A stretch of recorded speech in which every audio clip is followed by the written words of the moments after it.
Rick, let's take a lap around this racetrack down into turn one. A lot of mistakes into this corner because of the downhill braking zone. You're going to see guys run wide on this corner as well, but it's all paved. Just trying to get back in line here for the S's is very difficult. Up through the S's is really, really important. A good line, good handling car to put yourself in position at the entrance to the bus stop is really, really important. So getting up through here in speed, in throttle, will set you up for those passes down in the braking zone of the bus stop. So down this long straightaway into that braking zone.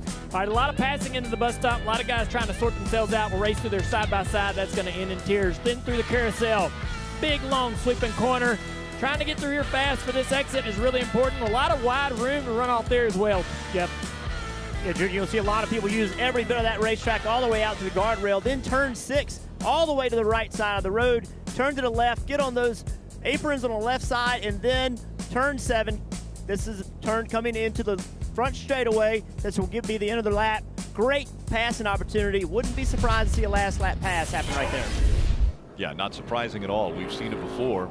Could potentially be one of these guys in the front row that would be battling for that win come the end of this race. Leading the field right now, as you see today's official pace car, that's the Toyota GR Supra that is out front of this field as they're working around at pace laps. And we want to thank Ruoff for helping us bring the Batcam back. That's right, this backstretch view as we come out of the S's and into the inner loop. Steve, it's awesome. Oh, it's so awesome. The shot is great, and I'm psyched to see a 175-mile-an-hour game of chicken, because that's basically what it is. As you head down in front of Dale Earnhardt Jr. in that inner loop, it's who's going to give, and he's mentioned it a couple times in the pre-race. It used to be someone gave, and it was single thread, single file through there. Not anymore. These drivers will go in there too wide.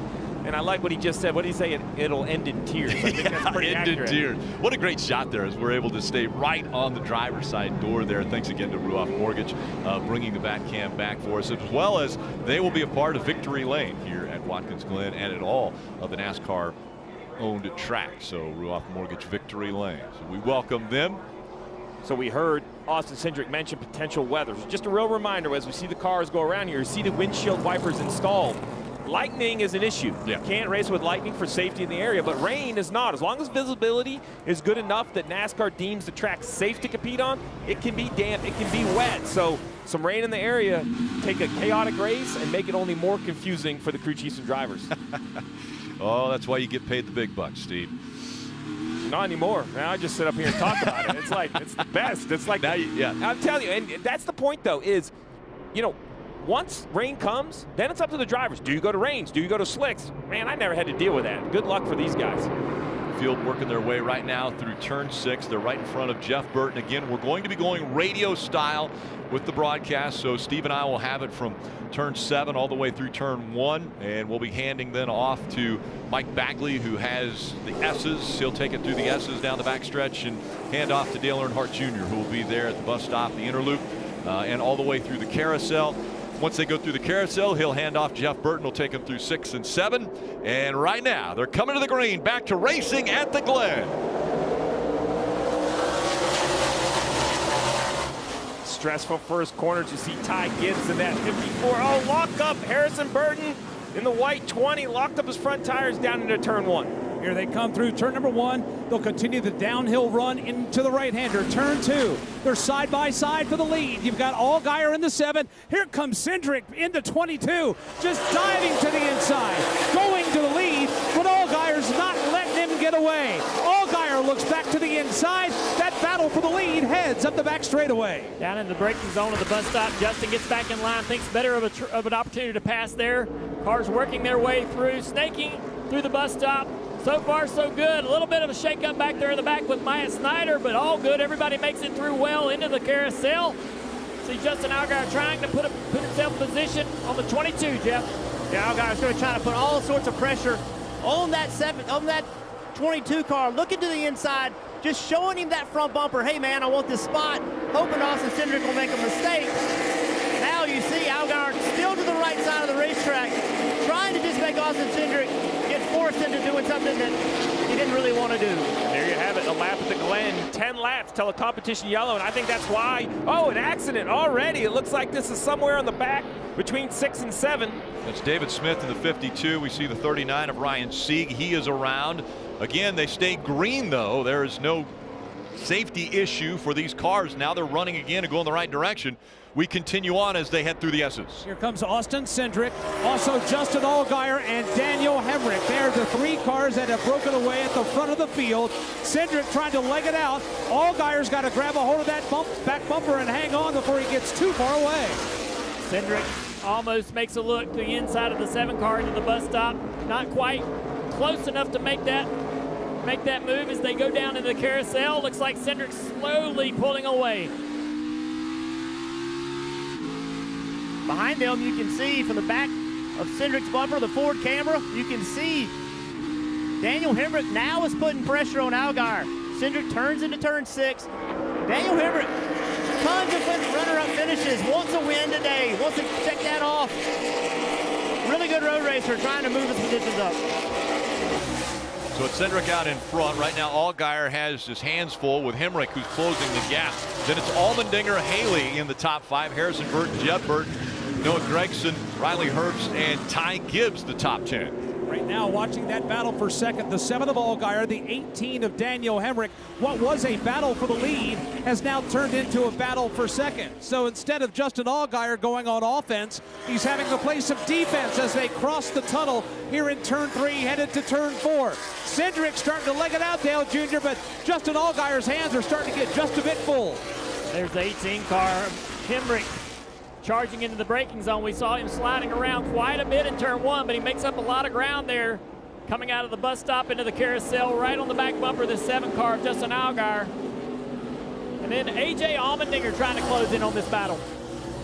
Important to remember, these guys have no practice trying to feel their race cars out, understanding where they're good, where they're not, what they need to improve on. You want to make advances early in this race, but you don't want to push the limit, get yourself in trouble. No practice is a huge challenge on these road courses. The operator of the back cam's okay, by the way. Took a shot at the sky there, but everything okay as they continue on. And Steve, you mentioned the competition caution coming up, obviously changing a lot of strategy, but not for Austin Cindric. Out front, trying to run the fastest laps he can, lap after lap. Well, he said it when we talked to him before as he goes into turn 2 and climbs the S's. It's about track position. And he wants to keep it because he knows how dangerous it can be. We got a car around. We got a car in the wall over here in the carousel. Hard into the wall is the 6, Michael Munley. This was his first start in the Xfinity Series, and it's not going to end well for this team. Caution does come out now as he's stuck in the tire barrier. Michael was about a half a lap behind the field and really hustling this car. I watched him come through here the last couple of laps, and he was out of control trying to make up a lot of lost time. Got through the he got through the bus stop and then just really overcooked the entry to the carousel, and this is later on obviously in the crash, but he just got really loose coming out of the bus stop and lost control of the car, never could regain it. Once you get up over that lip where that white line is, it kind of cambers down the wrong way. So if you're out of control at that point, you're definitely not going to be able to save the car from the tire barrier. Yeah, Michael's a good road racer. The 2020 V8 Road Racing Series GTA champion. We talked about it just a few minutes ago. No practice. A car he's not familiar with. This is his first race in the Xfinity Series. Just a very challenging situation for Michael as well as all these drivers. So unfortunate. He found this, he's an intern at this team, was approved to race, raised the money through GoFundMe. Yeah. This is just an unfortunate ending to his day. 22-year-old done for the day.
Nothing will ruin a business or a relationship faster than a fight about money. And in this new series, Kevin O'Leary and his legal advisors are on the case. Don't miss Money Court, starting Wednesday, August 11th, 10 p.m. Eastern, right here on CNBC.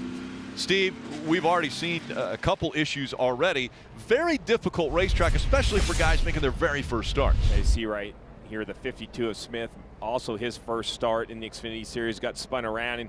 And drivers, I'd love to get your opinion. You know, when we talk about difficulties with road courses, it's one thing to be, you know, can you make lap time and grip? But Junior, at this place, it's just so fast, and it seems like there's just no room in that learning curve. If you cross over a little bit like we just saw, there's no real estate to save it. You just run out of track. Yeah, you're exactly right. You took the words out of my mouth. Fast. That's the problem with this racetrack, or why it's so difficult.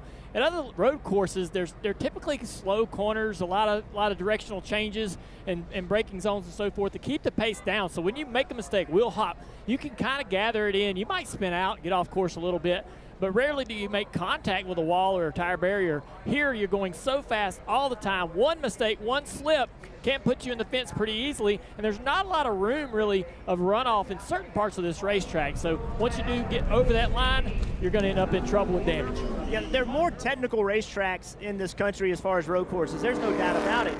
But nowhere do you approach the corners at this speed. Do you have to push the braking zones, get uncomfortable with how far you drive into the corner for the speed that you're going. And then because there's a long straightaway behind almost every corner, you got to be on the gas almost immediately. So you're always pushing the car to the limit. And on the other edge of that limit is disaster because you're going so fast and it's so easy to wreck race cars here. It's just completely different than almost every road course that we go to. Let's get a few updates before we go back to green. We'll start with Dylan. And Rick, you know, we always talk about A.J. Allmendinger when we think of the Kaulig racing cars and their success here, but how about a tip of the cap to his teammate Justin Haley? He rides in the 5th spot right now. His crew chief Alex Johnson, very complimentary of Justin's road course racing skills and his prowess, and said, hey, Justin really likes these road courses. He's mentally in a really good spot, really optimistic about this weekend and next weekend in Indy. So always nice when you can come to a place that can test your patience, no doubt about that, but always nice when you can come to a place and be confident and be excited about attacking it, Parker.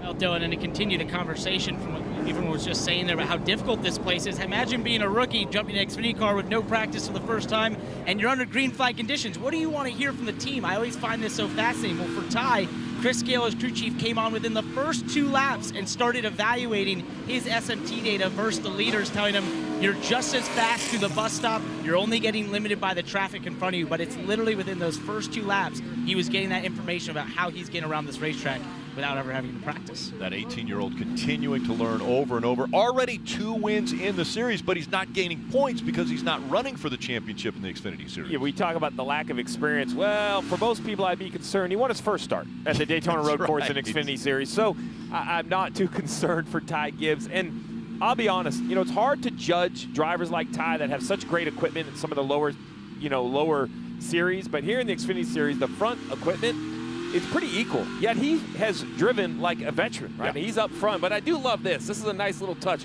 We talk about the complications of a road course.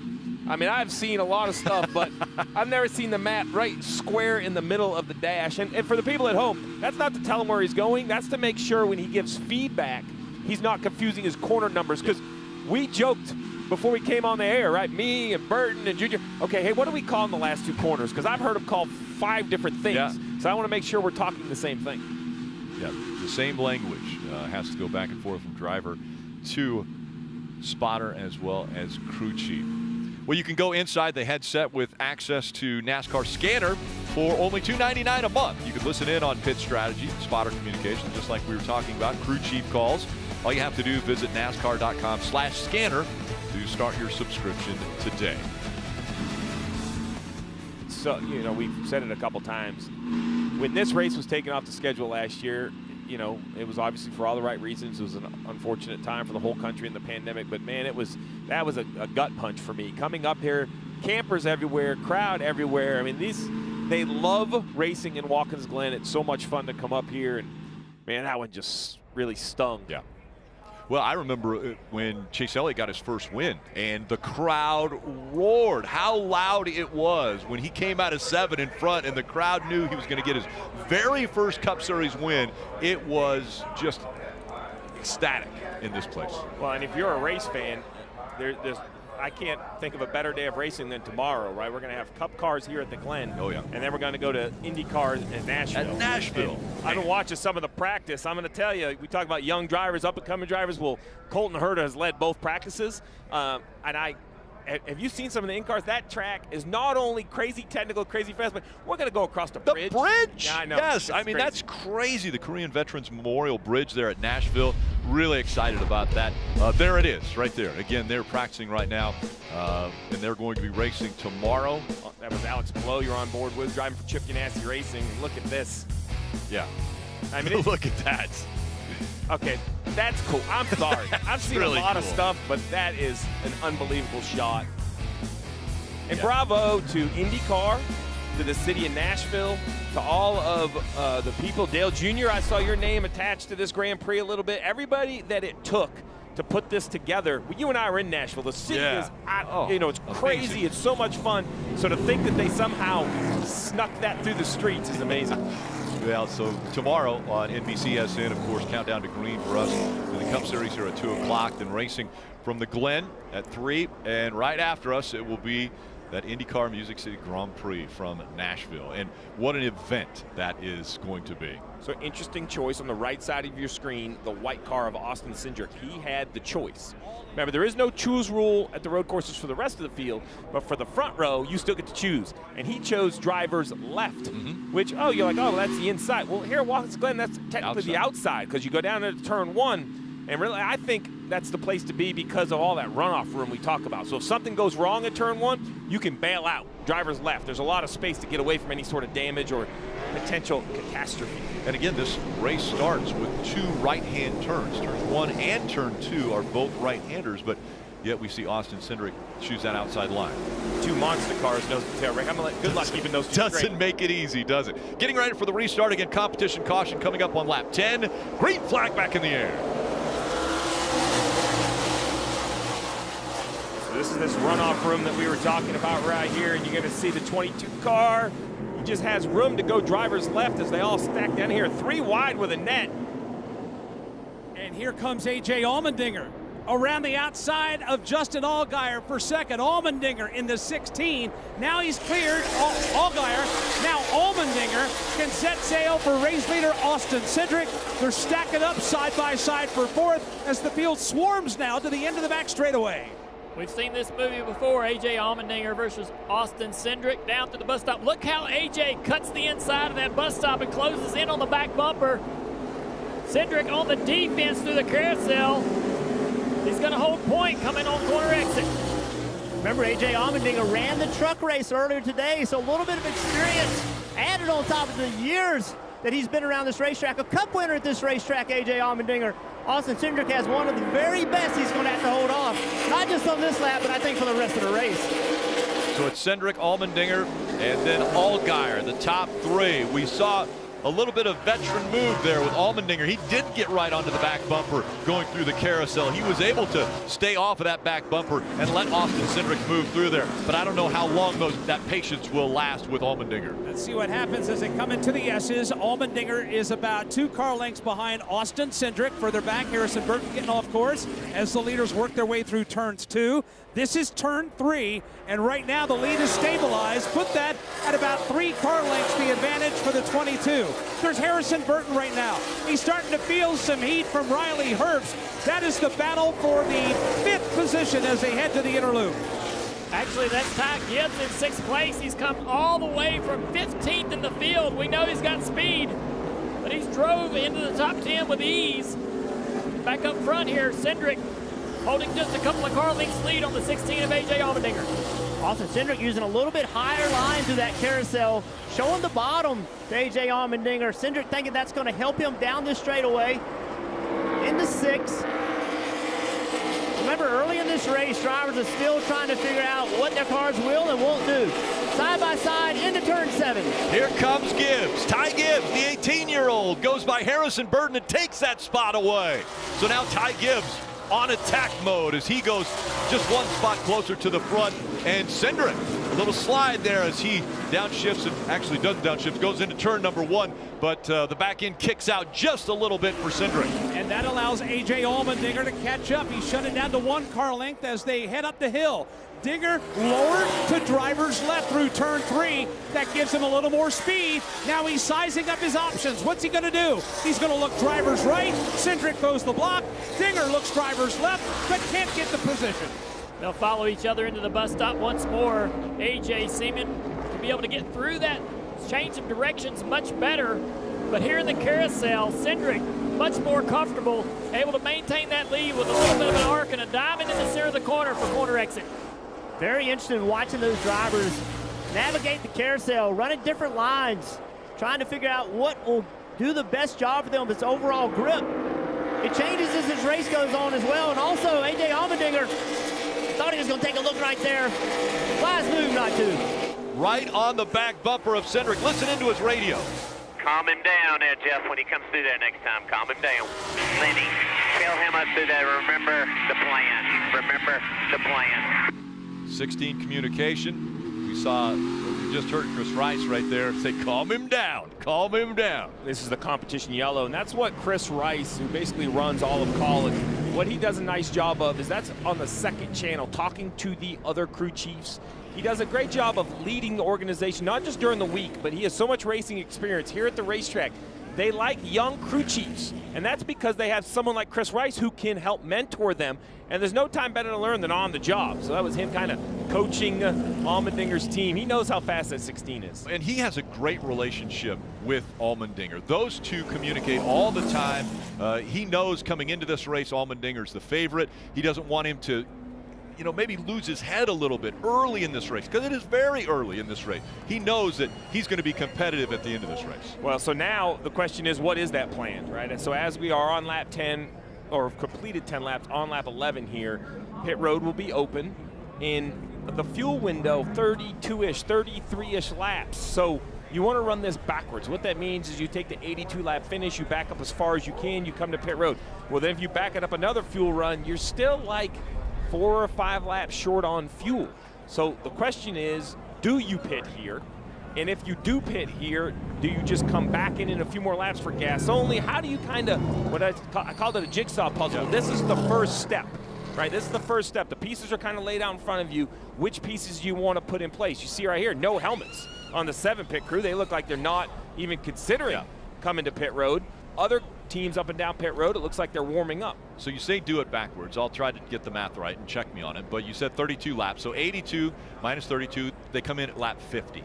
Then 32 from that, lap 18. But Right. you said it could be 32 or 33 laps. So it could be 16 to 18 could be the earliest stop where they could make it on one more stop. And you gain a little bit of better mileage under yellow, and you know you're going to have some cautions with the stage end. So you maybe will open the pit window at lap 14. But either way, we're 3 laps. Like, 3 laps. Well, that's give or take 10 miles. Right. So that's a long ways. Yeah. I know fuel mileage racing can be complicated at times, but it is a part of the sport you have to accept if you're a race car driver. If you are not willing to save fuel and conserve fuel, it's going to be a long day. And as you see, the leaders, this isn't in their fuel window. So even though the competition caution is here, they're not coming to pit road because it doesn't help them break the race up any differently. So quite a few staying on the racetrack. As a matter of fact, looks like maybe only one is making the decision to come to pit road.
Welcome back to coverage of the Screwball Peanut Butter Whiskey 200 from Watkins Glen. Again, doing this one radio style, so handing it off at each of the different turns and twists here at Watkins Glen. Steve, I know you've been watching that radar quite closely. Yeah, we had a little lightning delay earlier, but now it looks like just some storms moving in, and not so heavy, just some light rain, which is enough to wet the track. These teams are going to have to decide what they're going to do for tires as we try to finish out this first stage. So kind of one more wrinkle in the plan. They do have rain tires available to them. Again, it's Austin Cindric, AJ Allmendinger. Allmendinger's on the inside as they go into turn number 1.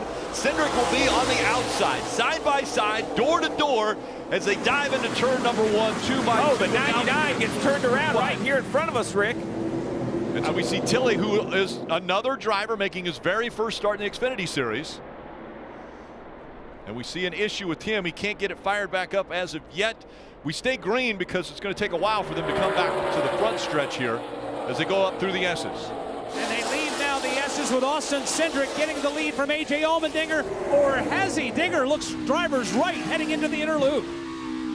Looks like Cindric's going to carry that car, carry that lead into the inner loop. We've seen it time and time again how the 16 of AJ changes directions, and you see it again as he puts the pressure on Cindric down into the carousel. This 16 car looks really good so far. I agree, Junior. The 16 car really smooth. Car's not moving around a lot. Austin Cindric's pushing his car. Look at the gap Austin Cindric gained off that chicane. And now, Hemrick taking a look on Allmendinger. As the leader goes into the final corner here, the 22 of Cindric. Let's take a look back. Kyle Tilley on the 99, kind of top of your screen. You see he moves right. Unfortunately, there's another car there. Some contact. He tries to save it, spins around. And there you see the 5 of Mills, really nowhere to go. Pretty heavy contact to the front of both cars. They were able to continue. And then we have another car turned around. The 26 of Wright.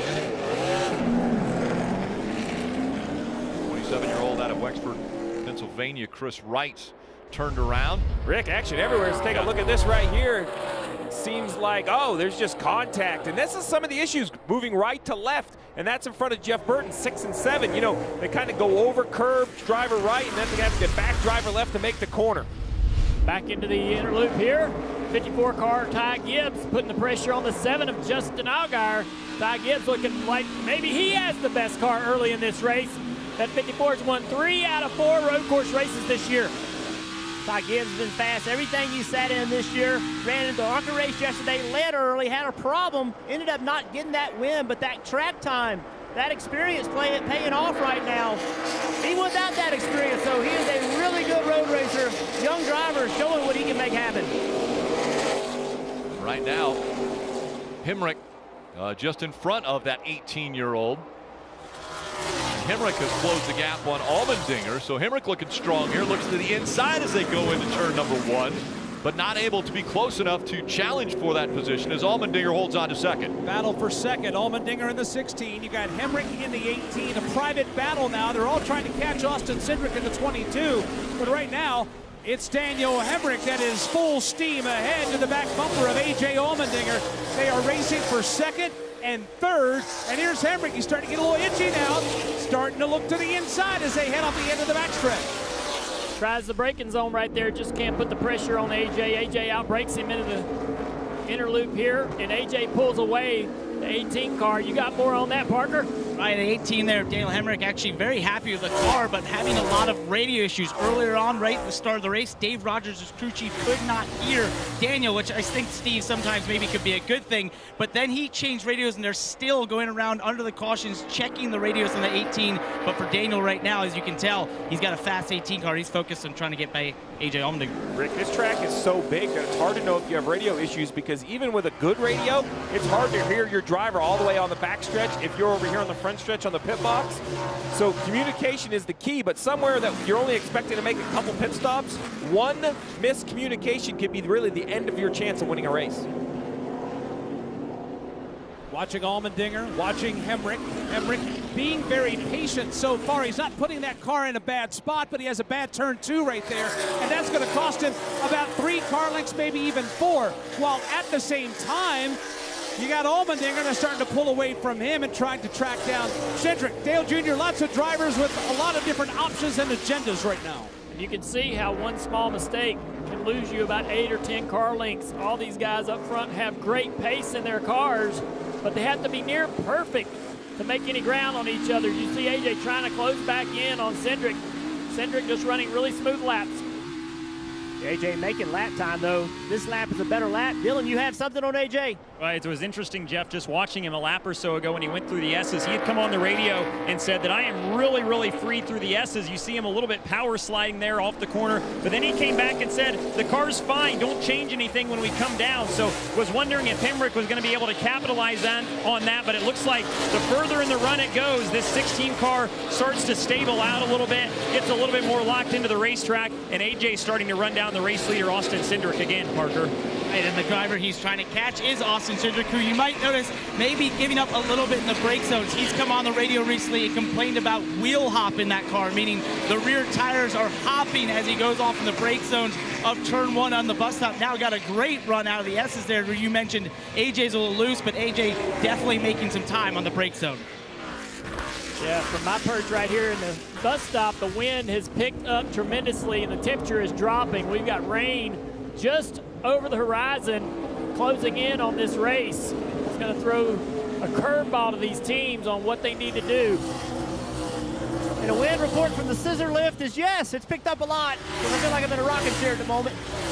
Talk about that wheel hop with Cindric. That is something that will be difficult to fix in this race. The only thing Austin Cindric can do is adjust the brake bias, try to put more front brake in it, but that takes away braking pressure from the entire car. So will that cost him later in the race? It's a great question. So as we come around with 3 to go, I expect the pit road to be busy. The 2-stop window is here. You want to pit before the yellow. You know the stage break is a yellow, but with this potential rain, that could bring a yellow out even earlier as we see 2 cars hit pit road. The leader is Cindric. Continue. Dylan, the 7 of Allgaier's in.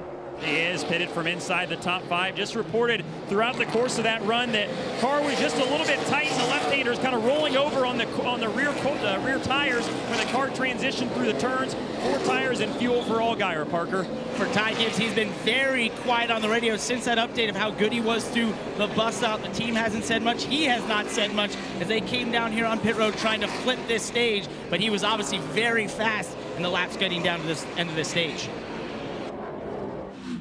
And a reminder, 2 laps before the end of the stage, they close pit road. So guys that are wanting to come on, if they can get to pit road before the leader hits the start-finish line, they'll want to come to pit road. So Austin Cindric kind of has control of this now, because if he chooses to stay on the racetrack, he will close pit road for everyone else. If he turns right and comes to pit road, that then opens the opportunity for Allmendinger, opens the opportunity for Hemrick. So let's see what the 22 will do. He might stay on the racetrack as he does, because that playoff point gets awarded for winning this stage. So Cindric's like, nope, forget this strategy. I'm going to stay on the racetrack. I'm going to try to win this stage and get a playoff point.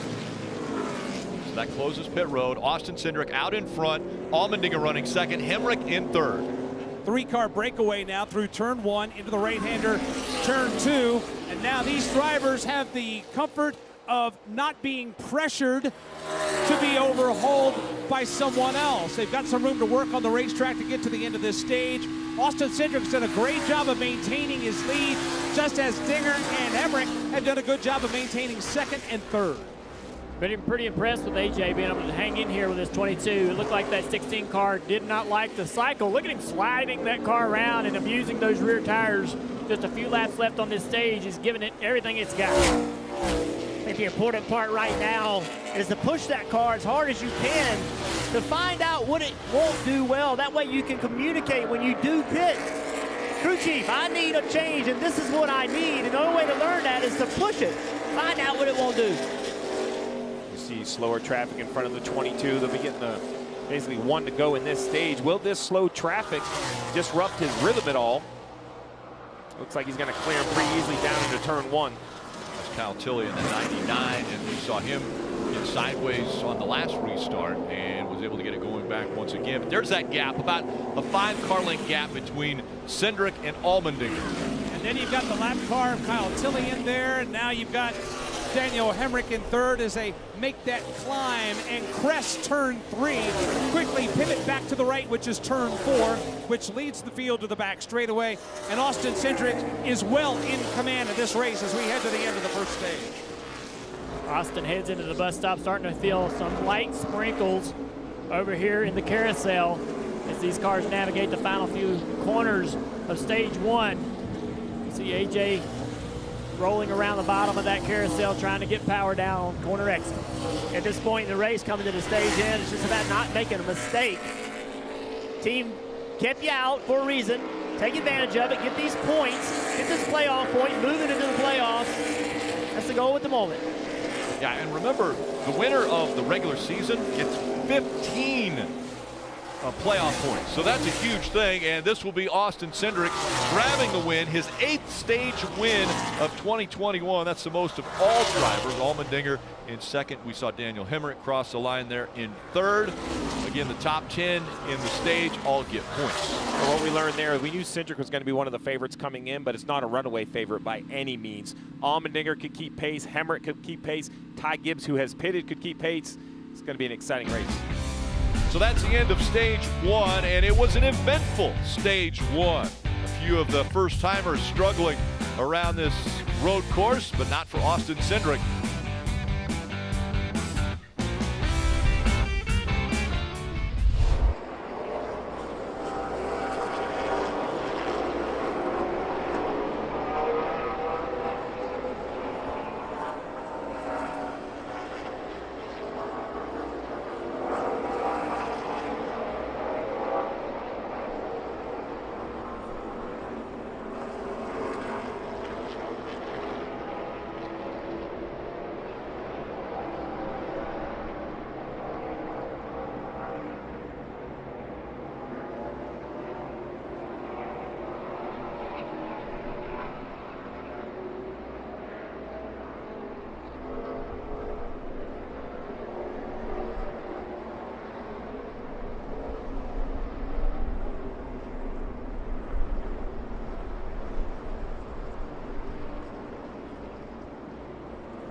End of stage 1 for the Xfinity Series. And Steve, I mentioned earlier, when you come to Watkins Glen, you're always reminded of that first career win for Chase Elliott in the Cup Series. Such a big win for him. Then he goes on and wins the championship last year. Actually, Dale Jr. Was with him and spent time with him. And Peacock has a special on Chase and winning that championship and the road that he's on now. Here's a taste.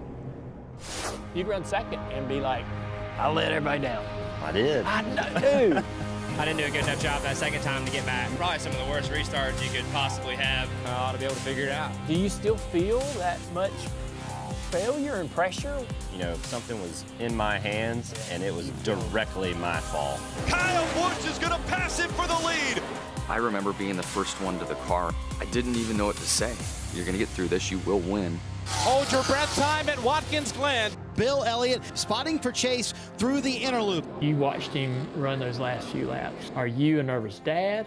You just can't put it in words because you know all the things that can happen. And he's got the mark, and he drove it off the track. He went wide in turn number 1. It's still good, all clear, all clear. Truex is out of fuel. Truex is out. Baby, had a tough race, and when I drove by, I could tell his engine was off. And I thought, man, this is no way to celebrate your first race. I got my man Jimmy Jam coming to push me. That's a pretty cool victory lap right there. To see Chase with that smile, just personally was so proud. Yeah, I'm looking forward to this 1-hour documentary for Chase on Peacock. We get to really learn a lot more about him as he starts to open up to us after he's won his championship in all his races. I certainly enjoyed sitting down and talking to him. It's going to be a lot of fun for you guys to see it. So, got field heading over to turn 6 and 7. Should be seeing a lot of these guys come down to pit road here soon.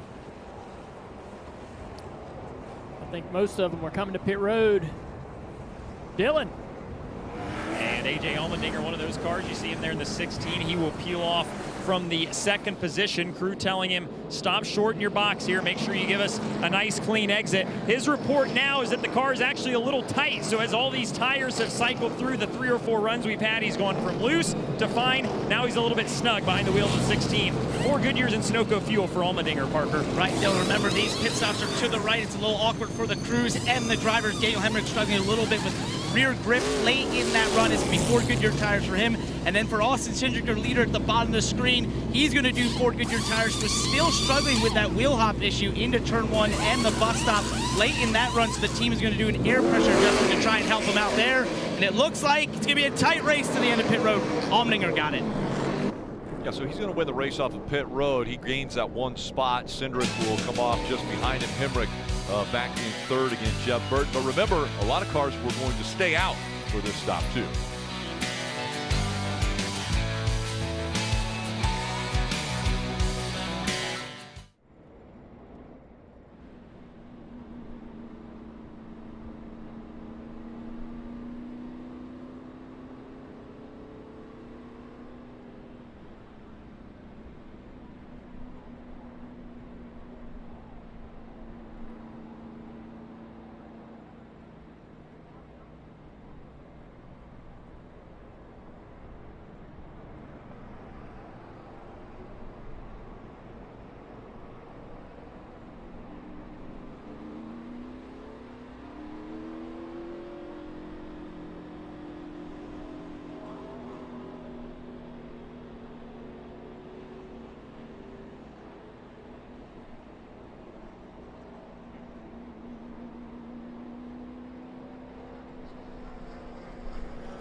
Getting ready for the restart of the Screwball Peanut Butter Whiskey 200 from Watkins Glen. And it looks as though, Steve, is that something on the track there? Yeah, right up there. I'm going to tell you, it looks like an axle or something. It is large and in the way, although a car just ran over it. I can't tell what it is. Yeah, a couple guys have hit it. Yeah, that's an axle. It doesn't look like an axle. It is an axle. That's an axle. I can confirm that's an axle. So that's in turn 7. And NASCAR has added a lap. They've said we can't go yet. Obviously, they may have seen the same thing that we just saw. Well, I can assure you of one thing. Someone out there, his day has ended, because you are not going to move with one axle. Not very far or very fast. There's a couple cars that have made their way onto pit road. Maybe it's one of those. Yeah. That's kind of what I was thinking as I look out the window here. The 99 doesn't look like he has an issue, but the 66, maybe he's on pit road, and the 36 is rolling slow, so I don't know where it came out of. Yeah, they're just filling up the 66 right now.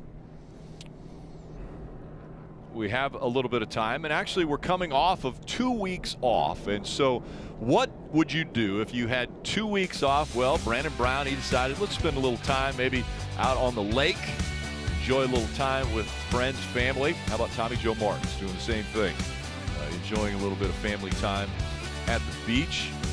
You can see the driver's tan there. Yeah, for sure. How about Riley Herbst and Steve Aoki? He's a Vegas kid. That seems to make sense. It seems like a Vegas thing to do. And then Noah Gragson, I'm not sure. He needs to get the fish closer to the camera. Yeah, you got to hold the fish closer, which is, I think, what Harrison Burton did here. Look at this. Yeah. That fish actually jumped, he told me, over the entire boat. Well, listen, both of these guys use reel and rod.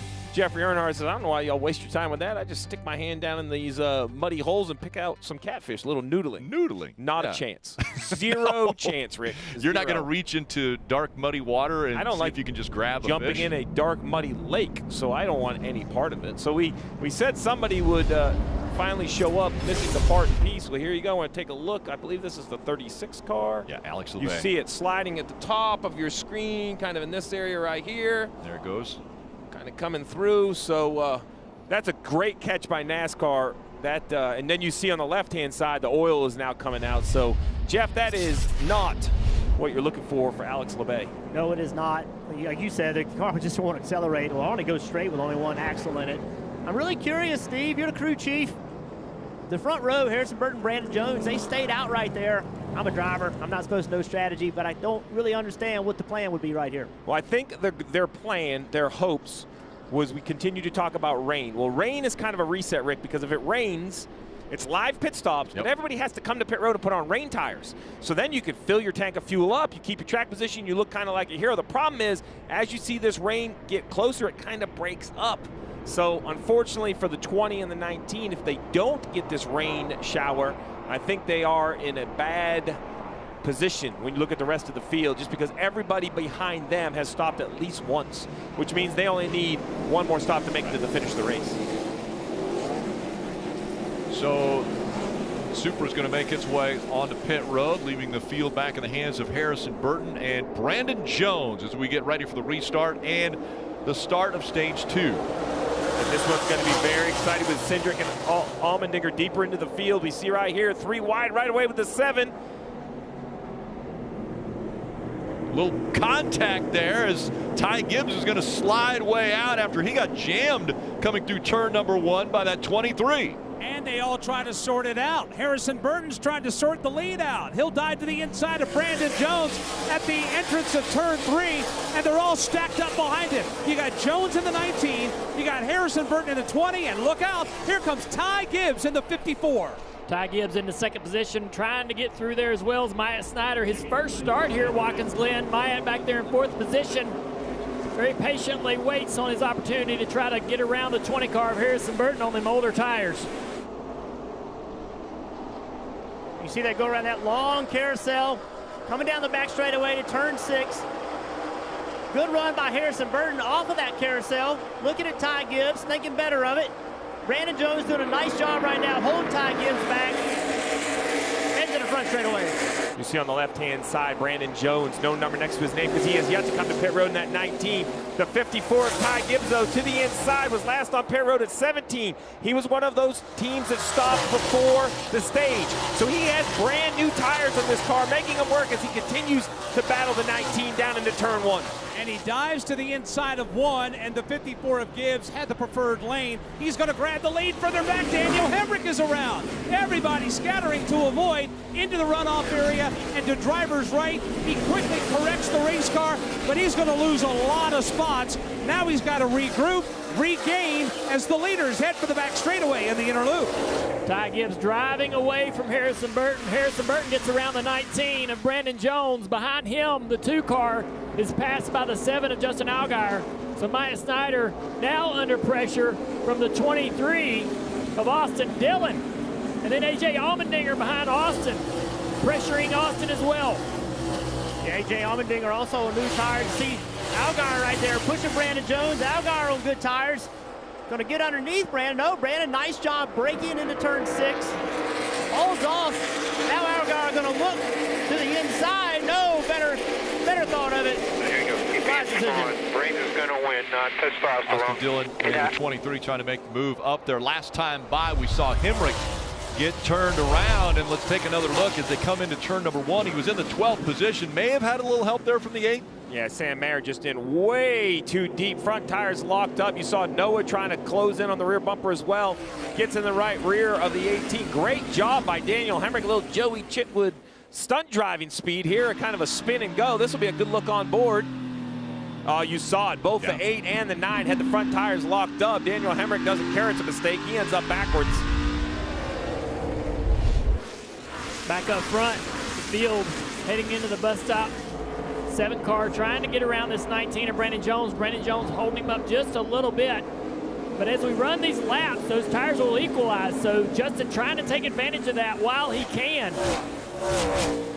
Talk about track experience and how the drivers had run in other races this weekend. Well, Brandon Jones in that 19 car, he ran the ARCA race yesterday.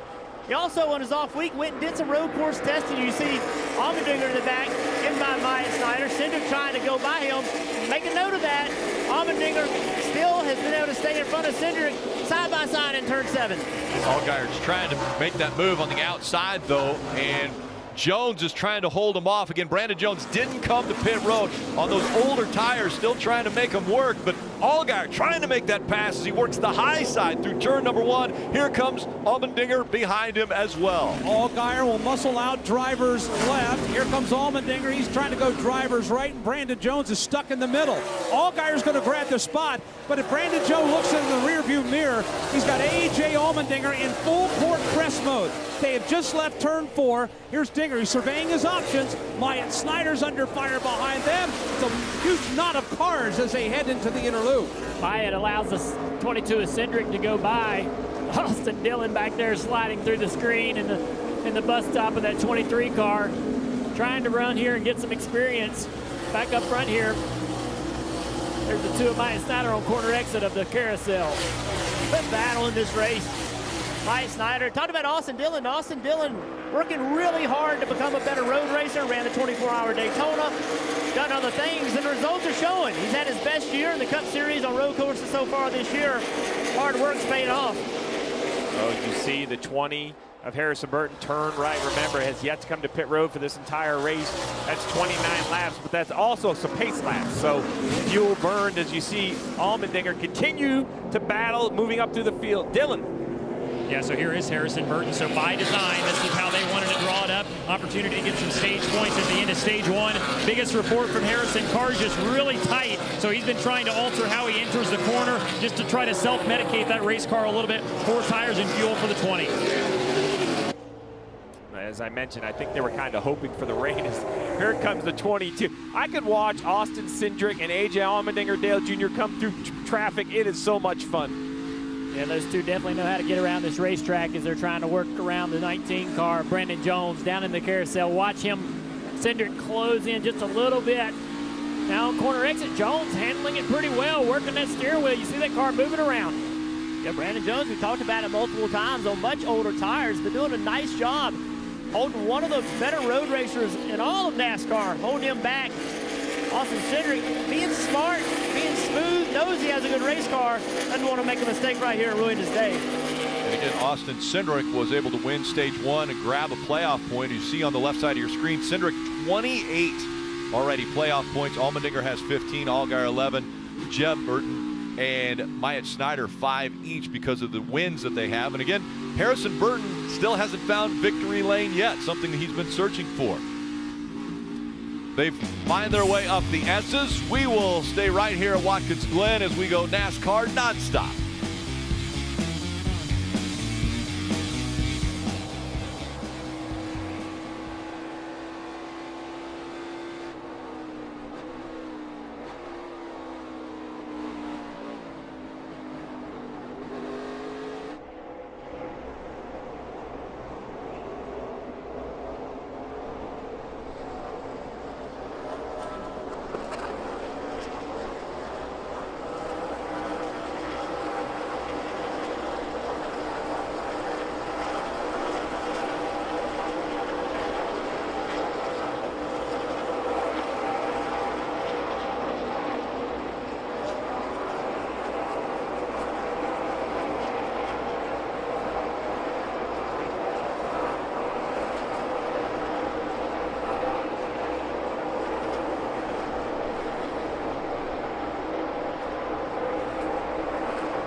Now, you could be headed on a VIP trip to the 2022 Daytona 500. Just visit NASCAR.com/Daytona500 and enter the code The Glen for your chance to win. That would be awesome. Steve, we saw the 19 of Brandon Jones. He made his way onto pit road while we were at break. And unfortunately, he was on pit road again because the first trip was too fast. So that's an unfortunate mistake by the 19 of Brandon Jones. Going to give up a lot of track position. Another thing just to clean up, I don't think we've mentioned, Kyle Tilley, the number 99, was involved in that accident on the front stretch. Well, his crash clock expired before he could make minimum speed, so he had to retire from the race. So right now it's Ty Gibbs who's out front. AJ Allmendinger is 3.1 seconds behind him. Then it's Allgaier, Cindric, and Myatt Snyder. They're the top 5. Jeb Burton, Mayer, Austin Dillon, Brandon Brown, and Noah Gregson are in the top 10 right now. Watching the field close in on braking zone in the inner loop, and Ty Gibbs is out to a comfortable lead. But now that AJ is clear in second place, it'll be nice to see just what kind of pace he has compared to Gibbs. Is Gibbs going to bring the fight to Allmendinger and Cindric today? Oh, Alex LeBay, we saw an axle come out of this car at one point. I'm going to go with the assumption that they repaired the axle. My concern, though, is after the axle came out, a whole bunch of rear end grease came out as well. You see the map right there at the bottom right. He's just on the exit of turn 1. So they're either continuing having issues with the axle, or perhaps they didn't put any oil in, Rick. This has burned up the rear gear. Let's take a look what happens. Oh, you see the smoke. This to me says the rear gear is cooked on this 36 car. So when he was coming through here, I could see quite clearly that there was no axle cap on that car, and the axle had come out, and then all of the grease, like you said, Steve, came out of that rear end, and they continued to run the car. And I've done that before, and it won't last very long. It didn't, and so he stopped, and that means the caution has come out. Does that give an advantage to anyone? You know, I was kind of wondering that myself, right? So you have 49 laps to go. It's not really a pit window. Maybe somewhere in the back half of the field, you see a small fire that got extinguished underneath the 36. Maybe the back half of the field tries to get a tire advantage. They have a couple extra sets of tires. But in the end, I think this caution does not change a lot with the strategy. I expect all the leaders to stay on the racetrack. And still, the weather continues to break up as it gets within really the 8-mile mark of this racetrack. And so those that were hoping that it would rain, some of the teams that had played that strategy, it still hasn't come. And so they're playing a different strategy here, as we've obviously been very impressed with the 18-year-old of Ty Gibbs, currently riding along with that 98. There's Ty. And it's not too late if you want to get in the game with NASCAR Fantasy Live. You can create an entry by picking 5 drivers plus a garage driver to compete in either a new, or you can just go to the existing leagues with your friends. All you have to do is visit NASCAR.com/fantasy if you'd like to start playing. Is it okay that I'm really hoping Dale Jr. is getting ready to run out of some drivers from the last 4 weeks? I was hoping you wouldn't bring it up and maybe he'd forget. No, because it was 2 weeks. We're not that lucky. No. It's gone pretty well for him. Dylan. Well, guys, here's a good look at Timmy Hill, who is behind the wheel of the 66 car this afternoon. So one of the people in his pit box today is Craig Party, who there you see right there. They're honoring first responders. He was injured in a barn collapse in June of 2020. They were attempting to relocate a barn, and Craig is from here in New York and was pinned under the barn for an hour before having to go to the hospital. So the team honoring him here today, and again, he's a local guy from Seneca Falls. So great to have him here standing on his feet after what could have obviously been a really, really bad situation. Awesome to have Craig here and Timmy Hill and his team supporting and honoring Craig today, having him in the pit box. It's always great when teams are able to recognize people who have done some outstanding things in their life that normally you don't hear about, but we're able to shine a light on those great stories of people that do heroic things. So pit road will be open, and Steve, does it do you any good if you're not running in the back right now to come to pit road? Yeah, maybe you got some guys just inside the top 10 might come for some fresh tires. I look at Austin Dillon. He was last on pit road at lap 11. Fresh tires might help him out a little bit. You see Myatt Snyder coming. Looks like looks like the 10 and the 11. So a couple call-in car comes in pit road. Split decisions. Most of the leaders stay out though, Dylan. And good day going for Myatt Snyder in this 2-car. Said that this was a track he was really looking forward to running. He's never turned laps here, so was really excited about it. His latest report just that the brakes were feeling a little bit spongy, so they're going to try to correct that issue and also correct a looseness issue as well behind the wheel of the 2-car. Justin Haley in the 11 as well for Colleague Racing. Another guy having a good run. Now he said this, and I'm curious if Steve, you can expand on this. He said, "I've got great forward drive, but I can't put the power down." So feels like the car is pretty good, but just kind of struggling to get it to hook up and go forward behind the wheel of that 11 car. Yeah, those seem a little offsetting, so I don't know if he can't get the power down because it gets tight. He has so much forward drive. I would have to have a follow-up question on that one, Rick. Restart coming up when we return.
The FedEx Cup playoffs. It will be the hardest test of them all. 3 stops, but only 1 chance to make it. That's the FedEx Cup playoffs for the PGA Tour's Ultimate Prize. August 19th on NBC and Golf.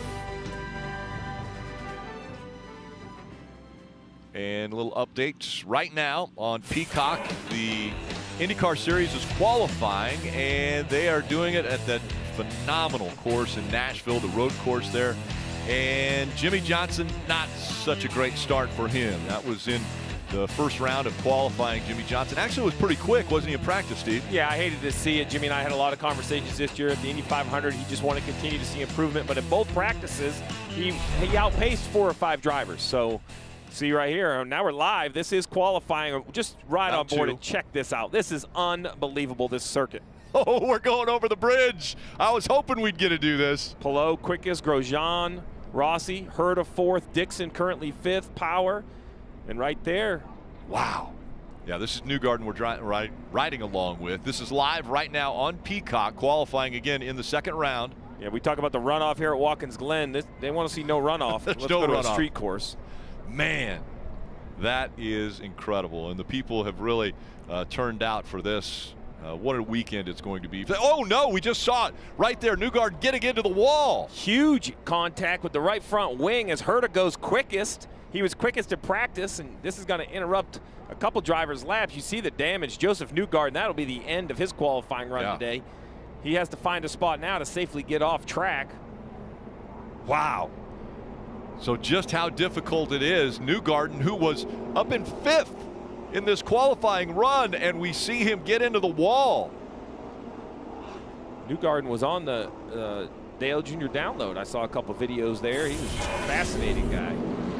Had the coolest story I'd ever seen. So his wife was a Disney princess. Yeah. So if you got to go find the Dale Jr. download, I'm not going to give you it away, but it was one of the coolest stories I've ever heard. He also got his start racing on mopeds. I've never heard that one either.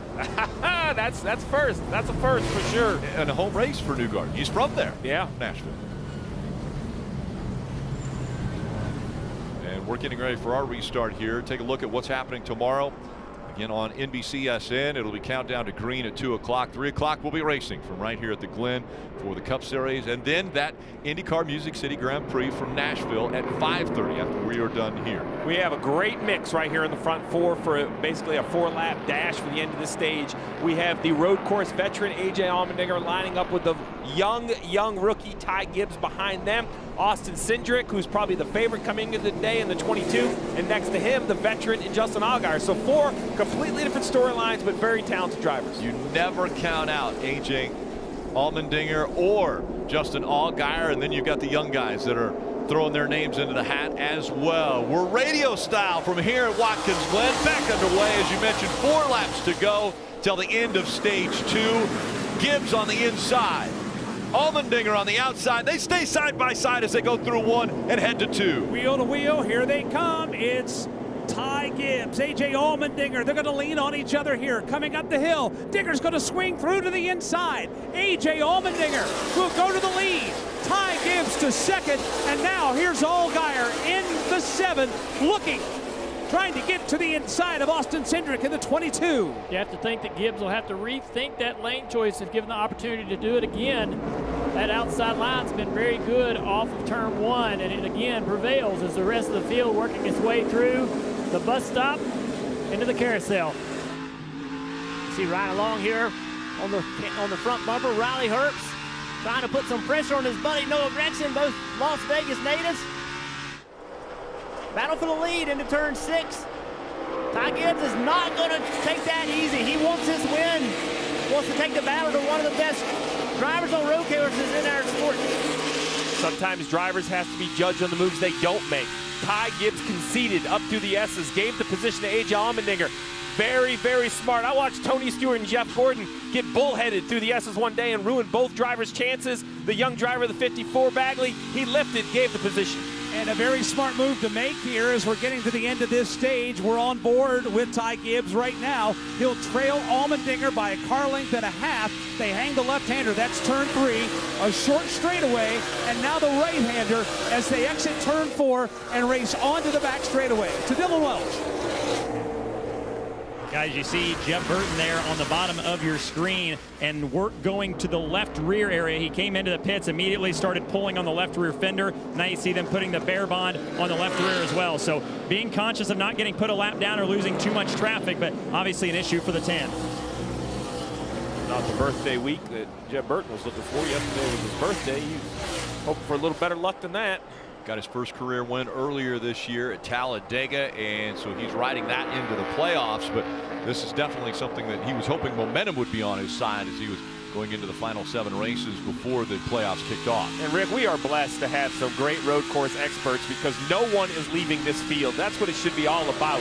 It's great to see Allmendinger here battling, but Ty Gibbs right on his bumper, Cindric right there. And with 2 laps to go, pit road is now closed. And the leaders lead 1 downhill into 2. Allmendinger is your leader. He is the car that is in the windshield of Ty Gibbs. And Gibbs is not letting him get away. Austin Cindric is starting to creep into this as well. It's a good 1-2-3 battle with less than 2 laps to go here in this stage at Watkins Glen. And this is the best education that you could ask for if you're Ty Gibbs, to follow one of the best in the business around this racetrack. This could pay off late in the race as he's starting to learn how to beat that 16 car through some of these corners. Great point, Junior. Not only how to beat the 16 car today, but also how to do it 2 years from now and 3 years from now. Ty Gibbs has a great future in this sport. Road racing is becoming more and more important as we go to more road races. So having a chance to try to hold off Austin Cindric, trying to take the fight to A.J. Allmendinger, and he's doing it. And he's doing a great job putting the pressure on Allmendinger.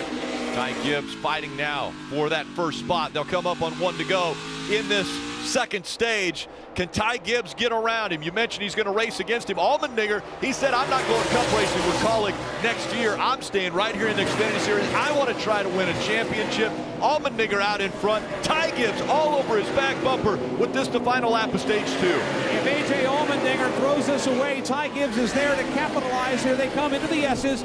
It's Allmendinger in the 16, Ty Gibbs in the 54. Austin Cindric has closed in the 22. Three-way battle for the lead. Final lap of this stage, and A.J. Allmendinger's mirrors are filled with Ty Gibbs. A.J.'s done such a great job getting up through the S's to be able to protect himself in the braking zone of the bus stop. He gets over these curbs. The car changes directions really well, using a lot of the curbs to make that happen. Down into the carousel. 54 car trying to roll in here, use a little bit of that front grip he has. He closes the gap. Talked about the advantage that Austin Cindric got in stage 1, getting that playoff point. Well, now A.J. Allmendinger trying to match it, carry that playoff point into the playoffs. Has to hold off Ty Gibbs for 2 more corners. Half a car length separating. The 54 of Ty Gibbs and the 16 of A.J. Allmendinger. Does he cry a crossover move to the inside? Ty Gibbs trying to take the stage win away. They're door to door at the line. It's a photo finish. Allmendinger's going to get it by just mere thousandths of a second. What a run by Ty Gibbs, but a lesson by Ty Gibbs. Remember, that's just the end of stage 2. He's got another stage in front of him. 6-stage win for Allmendinger. This season, 5th on a road course already this year. But what a run by Ty Gibbs coming off of 7. Allmendinger and Gibbs, door to door, all the way to the start-finish line, and it was just that close. Allmendinger gets the stage win, but we still have 42 laps of racing right here from the Glen.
$1 hoodie. I had a lot to eat, Parker. NASCAR on CNBC is brought to you by Credit One Bank, the official credit card of NASCAR. Visit gocreditone.com. And by Ford, built Ford proud. Dylan. It was a great battle for the lead and ultimately the win there at the end of stage number 2 between Ty Gibbs and AJ Allmendinger. Listen to AJ's radio and where he thinks the 54s maybe just a touch better than they are. He's got so much more rear bite than I do. I mean, he can just roll in with so much confidence. Like, I'm having to, like, drive the car in real straight. And if I get the thing yawed out at all, it just kind of shakes the outside rear tire, and I got no grip at that point. Just kind of trying to drive through it. Yeah, so it's corner entry where AJ feels like they're really getting beat. So pit stops coming up shortly. We'll see what kind of adjustments they make. I'm going to be interested to see who pits. Yeah, who comes? Yeah, so there's a couple options here, right? You could pit, take tires now. You think tires are valuable. You're going to want them. You don't want to be stuck on old tires. And you then have a shorter fuel fill later, but I think it's going to be split. We see right here, Allmendinger pits, Ty Gibbs stayed out. So it's definitely not a clear-cut decision for each and every team on pit road. Dylan. And the biggest thing for this Allmendinger crew, AJ stressed, do not over-adjust this race car because we are not bad. We're just probably not the best one out here right now. So looks like it's just going to be an air pressure adjustment, just a minor change. 4 Goodyears and Sunoco fuel for Allmendinger. Justin Allgaier down there at the bottom of your screen as well. He was wheel hopping at the start of this run, got quiet on the radio afterwards, fairly happy with that 7 car, Parker. Right, and also pitting out the 6th place position. A great run for Riley Herbst, just a little tight in that 98 car. Here looking to have a solid run after a tough start to this season. You see that adjustment in the right rear, 4 Goodyear tires. Riley Herbst on his way back out onto the track. We'll take a quick break and be right back for the restart.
Go inside the headset with access to NASCAR Scanner for only $2.99 a month. You can listen in on pit strategy or spotter communication, even crew chief calls. Let's visit NASCAR.com/scanner to start your subscription today. Steve, what do you think about Allmendinger and the air underneath that car? Hey, I like it though. Straight line through the bus stop. If they put big curbs in there, it'd slow their lap times down a second. Unbelievable what these drivers do. Cindric on the inside. Ty Gibbs will be on the outside as we get stage 3 underway. So now side by side into turn number 1. Noah Gragson looking in that number 9 to the inside. Oh my goodness, look at this. That's 4 wide. And A.J. Allmendinger is smack dab in the middle of it. Ty Gibbs with a strong crossover. He's facing a different challenge now. It was Allmendinger before the end of the stage, and now he's got Austin Cindric practically pushing him through the S's. Here they come out of turn number 4 as Cindric bobbles a tad as they race for the inner loop. Gibbs on the defense here as they enter the bus stop, but he did choose correctly. I believe that outside line is the way to get that restart. If you're the control car, he puts a little bit of distance between him and Cindric. Look at Sam Mayer there in third, battling the 22. Sam Mayer all the way out in the third lane in the carousel. I didn't know there was that much grip up there. He lost a little bit of time, but not as much as I thought he would have.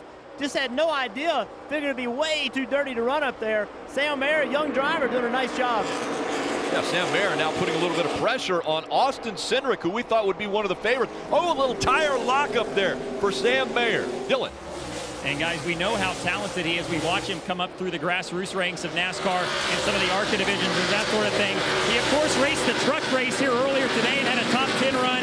And that was the biggest thing his crew chief, Taylor Moyer, mentioned, is that he just needs laps. You know, even though he has a lot of stock car experience for being a relatively young and inexperienced driver, he just needs laps in these big Xfinity cars. So that was their mission today. Just get out here and finish, run all the laps, and we'll see what happens. And he's doing that right now. Still a long way to go, but having a really nice run behind the wheel of that 8 car, and he's not afraid, as we've seen, to make some moves and keep himself in contention. And he drives way over his head, but that's typical of a rookie, and he'll sort through that as he makes these mistakes. He tries to put a little bit of pace. See how wide he is as he misses the curve. Back here behind him, though, the 9 car. Gragson, the 20, the 19. Those 2 guys got off sequence, and they try to work their way back into this field. Interesting, you saw the 9 car get real slow through the inner loop. Harrison Burton trying to got on the outside of him, I think, just to keep from trying to run into him. And when he did, Brandon Jones got underneath him. Good battle right here between all these guys. Noah Gragson, he's turned his year around lately. Had a really rough start, but on a string of top 10s, there's a little bit of calmness that he didn't have early in the year. We had a car getting the dirt in the inner loop here. It's all clear over here, but there's a lot of dirt and debris out on the inner loop right now for these leaders when they come through. Watching the leaders clear 1, downhill into 2. Noah Gragson in the 9, running in 4th. There's Harrison Burton in the 20. Brandon Jones on the comeback trail after a pit road penalty earlier this afternoon. He's worked his way back up. They're cresting the hill right now, crossing over into turn number 4. Brandon Jones in that 19 car. He's running into 6th position, but Dale Jr. right in the middle of this pretty intense battle. Yeah, they all snake through the bus stop here. Gragson a little bit wide in the middle of that bus stop, holds this line up. He's trying to put these corners together and clean it up just a little bit so he can get himself some breathing room. He looks in the mirror and sees all those cars, and it doesn't make it easier to do that. Yeah, in front of him, Sam Mayer is driven away from him. So feel like Noah Gragson's holding this line up just a little bit. See them all stacked up behind him? Noah Gragson just doesn't have the speed as some of these guys behind him. And now, see Allgaier trying to get his positions back. Everybody's got to be patient right here as he's trying to get by Noah Gragson. Still up front, Ty Gibbs has a 1-second lead over Cindric. And we heard Junior say that the 78, that's Jesse Little, slid through the dirt. You see that there. Jesse Little in his off time.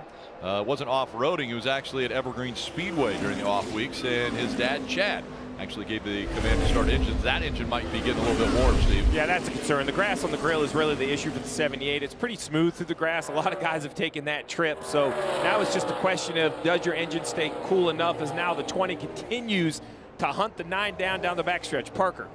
Well, guys, I want to talk about our leader for a second. I know we've talked a bit about what an impressive job Ty Gibbs is doing, but I'm just looking at some of the numbers here. He stopped the earliest of the leaders. He's continually been being told to save fuel. We got a car spun around. Oh, we got trouble. Snyder's backwards on the exit of the bus stop. His car's working to avoid him. Maya gets the car turned around here. He's going to head back over onto the racetrack. into the carousel, Dylan. And Junior, he's had brake issues. He's been complaining of that heavily over the last couple laps, so not sure if it's related to that, but he certainly had an issue getting the car slowed down. There you see it right there, just gets a little bit behind on the wheel. Spins the car around. Everybody doing a great job to avoid. Myatt is a great road racer, but having some troubles here today in this 2-car. Yeah, Myatt actually matured in the NASCAR Euro Series, where really I think there was only one course that wasn't a road course there when he was over in Europe. So Parker, you were just mentioning Ty Gibbs last on pit road at lap 17, and they're asking him to save fuel? Exactly. They've been asking him to save fuel continually, and he's still stretching that lead, Steve. He's now at a second, almost a second and a half over Cindric there as he's saving fuel, but we'll expect to see him one of the first cars on pit road as we're looking at about 35 to go right now. I think many of these teams trying to get as close to about 30 to go as they can, but that's going to be tight for that 54 car to go well over 30 laps. So basically, Rick, you have this situation, Ty Gibbs, Cindric, all of the guys at the top of this, they're going to have to take 4 tires because they need a ton of fuel. The big question to me is Allgaier, Allmendinger, Balicki, you know, the guys down there farther in the field, even Jeb Burton, he was back last on pit road lap 37. Do they think their tires are fresh enough that they could just take gas only? Maybe have a very quick pit stop and try to gain some track position. We got a car in the wall. Matt Mills has hit the tire barrier on the exit of the bus stop. That's going to bring the caution out. And Steve, is that a disadvantage for the guys who you said were going to be coming to pit road in about 2 laps? I think everybody's going to have to come to pit road now. It's too close to the fuel window as the 5 of Matt Mills has made some heavy contact. Yeah, watch that work itself out. The 52 of David Smith made a pass on the entrance of the bus stop on this 5 car. He then missed the inner loop, as you see the 52 there. Well, he comes back across the racetrack. The 5 of Matt Mills makes an evasive move and gets, I believe, into the dirty racetrack. He's on marbles right there and headed into that tire barrier, trying to avoid. So just a little bit of a mix. These guys in the back, you know, they're going to make these types of mistakes here. They're trying to stay out of each other's way and trying to just complete this race, but these type of things are going to happen on the racetrack back there. Yeah, this was Matt Mills' first start here at Watkins Glen. It goes back to what we were saying about just how fast that track is. I mean, look, that 5 just goes completely straight, and that is a big impact in that tire barrier. Yeah, he's off track, offline. We talk about how dirty this inner loop gets. So much dirt and debris gets thrown up onto the racetrack surface, and they just keep moving that dirt through the inner loop as the race goes on. And if you put a tire off or get offline where he was, you're basically, the car's just going to go straight no matter what you do with the steering wheel. You see the AMR safety crew immediately out there attending to Matt Mills. So a difficult ending for the driver of the 5. Young man, 24-year-old. Again, his career best finish 10th. That was at Daytona. But he won't be visiting Victory Lane today. That's now where Ruoff Mortgage keys to Victory Lane. We obviously would like to welcome Ruoff. They've given us the bat cam back on the backstretch here at Watkins Glen. They'll be a part of Victory Lane. Steve, give us the keys. It starts with this final stop, and that's what I think we're getting ready to see is the final stop on pit road. Do you take 4 tires? Do you take gas only? The cars are pitting backwards. Can your pit crew execute? And then after that, the restarts. We've seen it 2, 3, 4 wide all day long. And then with those restarts, it's calculated aggression.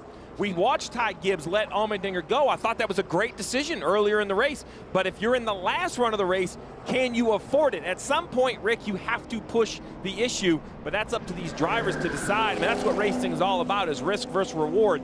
But with 34 coming to 33 laps to go, I think the entire field is forced to come to pit road, even if this is outside their comfort on a fuel window. We're going to see a lot of cars on pit road right now. You see actually very few are even deciding to not come to pit road. Daniel Hemrick is going to be the only one so far that doesn't come to pit road. And Steve, you probably don't think that's a good idea. Guys getting their service done now. Dylan. Here's Sam Mayer working on a career afternoon. He pits from the 3rd spot. Harrison Burton pulls in right in front of him. For Mayer, he said he's just a little bit too free, but can't commit to the throttle. So that's his biggest downfall right now. 4 tires and fuel. No adjustments for the 8-car Sam Mayer, Parker. Right, Dylan, that's basically equalizing the strategy across the board here. As you see the 22-car of Austin Cindric in the center of the screen, going to do 4 Goodyear tires and fill it full of fuel. He's just too tight to catch that 54 Ty Gibbs. And then down below at the bottom of the screen, Ty Gibbs in that 54, no changes, just a slight air pressure adjustment for him and coming out of the lead. Yeah, Austin Cindric got bottled up there, so lost a few spots. Allgaier gained 7.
Riley Herbst on pit road, and a disappointing speeding penalty in section 2 on pit road. So he had that Dixie Vodka Tony's Tea Ford going a little bit too fast, and the frustration. Just knows it. You know, mistakes are going to happen, but when it happens late in the race, so hard to overcome. This restart going to be crazy. Mixed strategies. The whole field's mixed up. Radio style from Watkins Glen. Mixed strategies indeed. Hemrick out in front. He did not come to pit road. We'll see how it plays for him. A couple guys locking up the tires. Brandon Jones in that 19 on the inside. And remember, the 74, that's Bailey Curry up here running in the second spot. You also got the 90 of Preston Pardis in there that's almost looking to get squeezed 3 wide. The leader's up the hill, and Daniel Hemrick in the 18 is away with the lead. Bailey Curry is feeling the heat from Brandon Jones for second. Here's Jones in the 19. He'll dip drivers right. Ty Gibbs behind him will do the same down the backstretch. I lost count of the contact that was going on that restart of these guys trying to work around these slower vehicles. You see the 19 looked like he had a little bit of tire smoke in the braking zone on the left front. The 7 car of Allgaier also making several moments of contact with other cars on that restart through turn 1 and 2. Ty Gibbs trying to get by Preston Pardis as quickly as he can. Preston not giving up, continuing that fight. Track position's huge on road courses, got to get it when you can. And Allgaier back there trying to take advantage also. Preston Pardis holding his own in the 90. Pardis, Miata champion. So he's got experience on the road courses, and he continues to fight right now with the young Ty Gibbs. Those two side by side as they go down into turn 1. Watching Ty Gibbs open up the inside line on Preston Pardis right now. That is the battle for the number 4 position. He'll swing wide now, will the 74. Ty Gibbs getting his way through. Preston Pardis just trying to hang on to that 90 car. Justin Allgaier in the 7 stepping up. They crest the hill now into 3, over to 4, and Preston Pardis is beginning to get the shuffle backward as everybody now has him in his crosshairs. They're all stacked up here behind him going into this braking zone. Justin Haley in the 22 side by side right there with Preston. Preston in the 22. Cindric make it through with no trouble, but look at what it does. Look how it has the 90 car offline through the corner, and now he's under attack. A few more cars trying to get by. Yeah, and as they try to get by, it stacks everybody up. So then the battle is 2 or 3 rows behind. They get side by side. Just good hard racing right here. Jeff, you mentioned hard racing. The restart, we knew it was going to be exciting as it was. That 90 of Pardis right here on the right side of your screen in the red car kind of gets stacked up.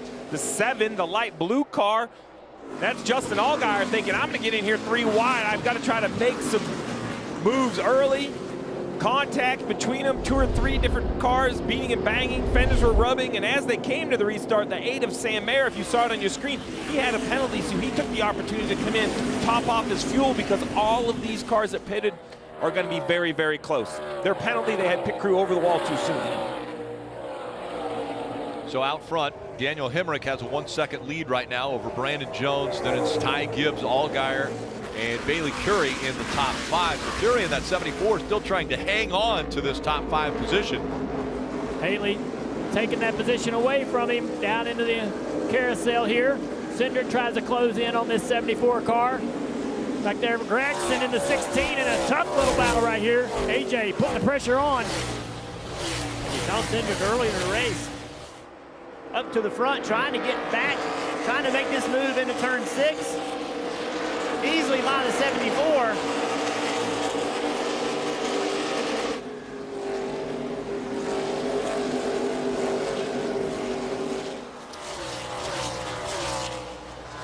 And right now, Cindric running in the 6th position, Parker. Right, but this might be a little bit by design. Remember, we went green at about lap 33. The 22 team just discussing how they believe the 54 car of Ty Gibbs is actually half a lap short. His team confirmed that by saying they might need a splash of fuel on that 54 car late in this race. The 22, on the other hand, they believe they can go all the way with a little bit of fuel save here. So you see him riding in 6, maybe not making the headway you'd expect that Austin Cindric. That might be by design. Right back here behind those guys, you see that 9 car of Gregson trying to get around the 51, and he does. Passing Jeremy Clements. Gregson's been trying to throw a few blocks to keep that 16 of AJ Allmendinger behind him as Gregson tries to get around these slower cars. See Allmendinger on the very bottom of the racetrack in the carousel. That's going to give him some rear grip. Down this back straightaway. Battle for second place. Look at 3 Gibbs cars in front of this race. Ty Gibbs going to look underneath Brandon Jones in 7. Brandon's going to shut the door.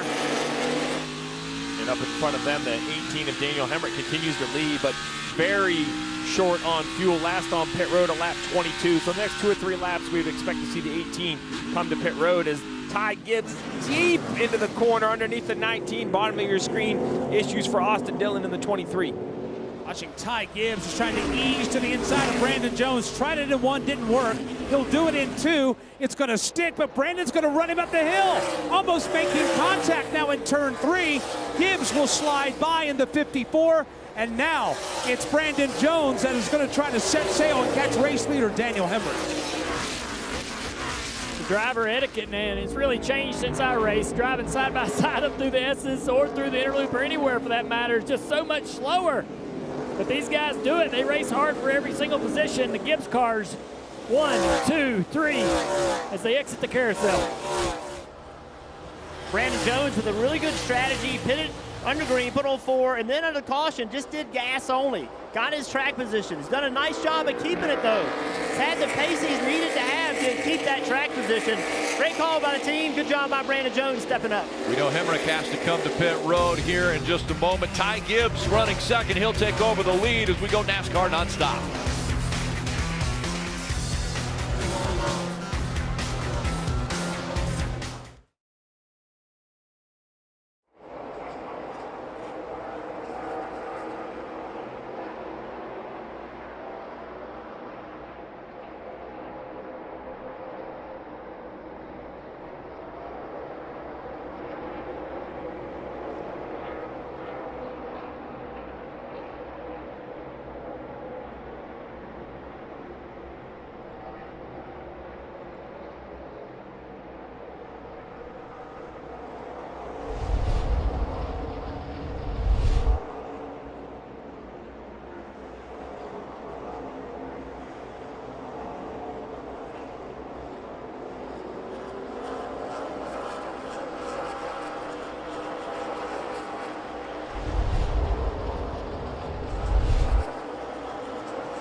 radio style from Watkins Glen, and we saw race leader Daniel Hemrick come to pit road. He needed fuel, so that put the lead back in the hands of Ty Gibbs, who's out front.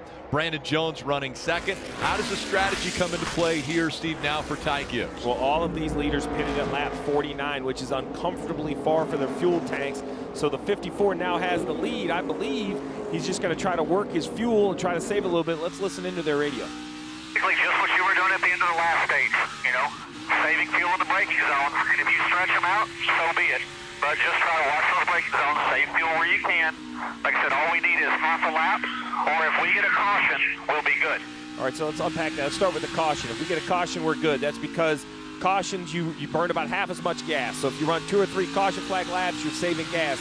But I think we should go on board with the 54, and drivers help me out with this. He said, watch those braking zones. In my mind, Dale Jr., Jeff Burton, that means lift early, let the car roll. So, Junior, take me on board with the 54. Where do you think the best places are to save fuel? Man, that's a tough one. Yeah, I guess lifting early, using less brake is a great way to save fuel. You got to drive the car up the hill, though. You got to mash the pedal to get it there. So this part of the track, probably not such a great place to try to conserve. But here, as you approach the braking zone to the bus stop, you can lift exceptionally early, far earlier than before. Use less brake, roll through there about the same speed, and probably not give up a ton of lap time. And also, Junior, when do you go full throttle? Just wait on that. So you see right now he's rolling, now he's going back to the throttle. Short shift. Shift sooner than you would have. Go to third sooner. Keep RPMs out of the engine. Go to fourth sooner. Keep RPMs out of the engine. The more RPMs, the more fuel burn. It hurts lap time a little bit, but that's not what Ty Gibbs is worried about right now.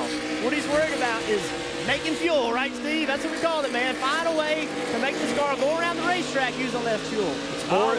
Let's go ahead, Junior. Steve, I always loved it when you told me to, you know, I hated to conserve fuel anytime you told me that, but at a road course, if you told me to conserve fuel, I loved it because you work so hard to run fast here, and a lot of times end up actually going slower over driving the car.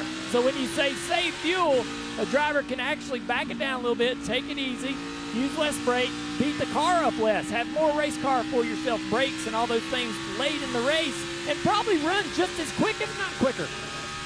And an issue with the 51. So now, does that bring a caution out? No, it doesn't. So the 51 stays good. Jeremy Clements. Yeah, it was running 9. So unfortunate for the 51. Let's take a look. Jeff Burton in the 10 is going to make a move downhill braking zone. Very easy to get in there, too deep. I'm going to be honest. I'm not sure if the 51 didn't know he was there. It was hard from that angle, but I thought the 10 was pretty tighty to the curb. Let's take, oh, well. Locking him up. Yeah, right front's locked up. Better angle that side. The 10 is definitely off the curb. Jeremy didn't give him a lot of room, but he gave him a whole lane.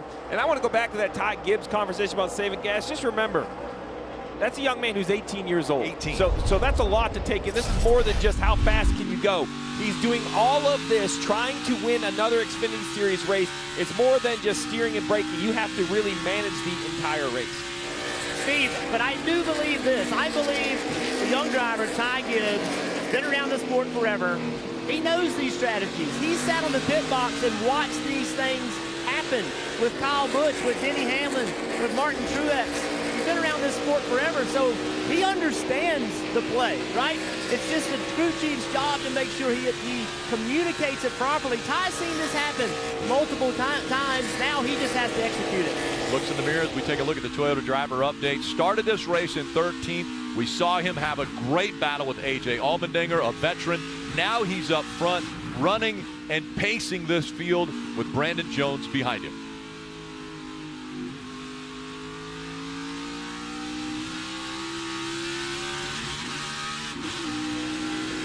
Great in-car camera right here brought to us by Toyota. Going down the back straightaway, downshifts, now down into second. Left side right on that curve, slowly accelerate, save a little bit of fuel, come all the way out of the throttle. Now slowly accelerate in 7, going to the front straightaway, shift early, get that thing in third gear as soon as you can. 1.4 seconds, the gap right now. Ty Gibbs has over Brandon Jones. We know that they're thinking about saving fuel. They don't know if they have enough to get all the way to the end, which is 21 laps away, is that checkered flag. Cindric running in the 3rd position, Allmendinger 4th, and Allgaier in 5th. Dylan. So Justin Haley is battling a transmission gremlin. It sounds like from the frantic communication on the radio that when he goes from third to fourth gear, there's kind of a hitch in the transmission and the car gets stuck in neutral. So the crew jumped up on the wall just preparing in case things go awry more so than that. But for now, I think he's just going to have to stick it out and just be aware that that's the problem. But obviously not ideal as much as you're shifting around this racetrack. Want everything to be fluid and smooth, and not the case right now for the 11. He's lost a little bit of ground to the cars he was racing. It's cost him a little bit of lap time. He's working his way around the carousel. It's really difficult if the car just won't go into gear easily. It messes up all of your timing. You have to blip the throttle a little bit, build some RPMs to get that car out of one gear into the next so it doesn't wheel hop. And when it won't do it smoothly, it completely changes your rhythm. So right now, Justin Haley is almost in survival mode. Get around this racetrack without tearing the transmission up anymore and be really careful with it. As we see everybody down into turn one, I'm going to tell you the driver I have my eye on is actually in second place at 19 of Brandon Jones.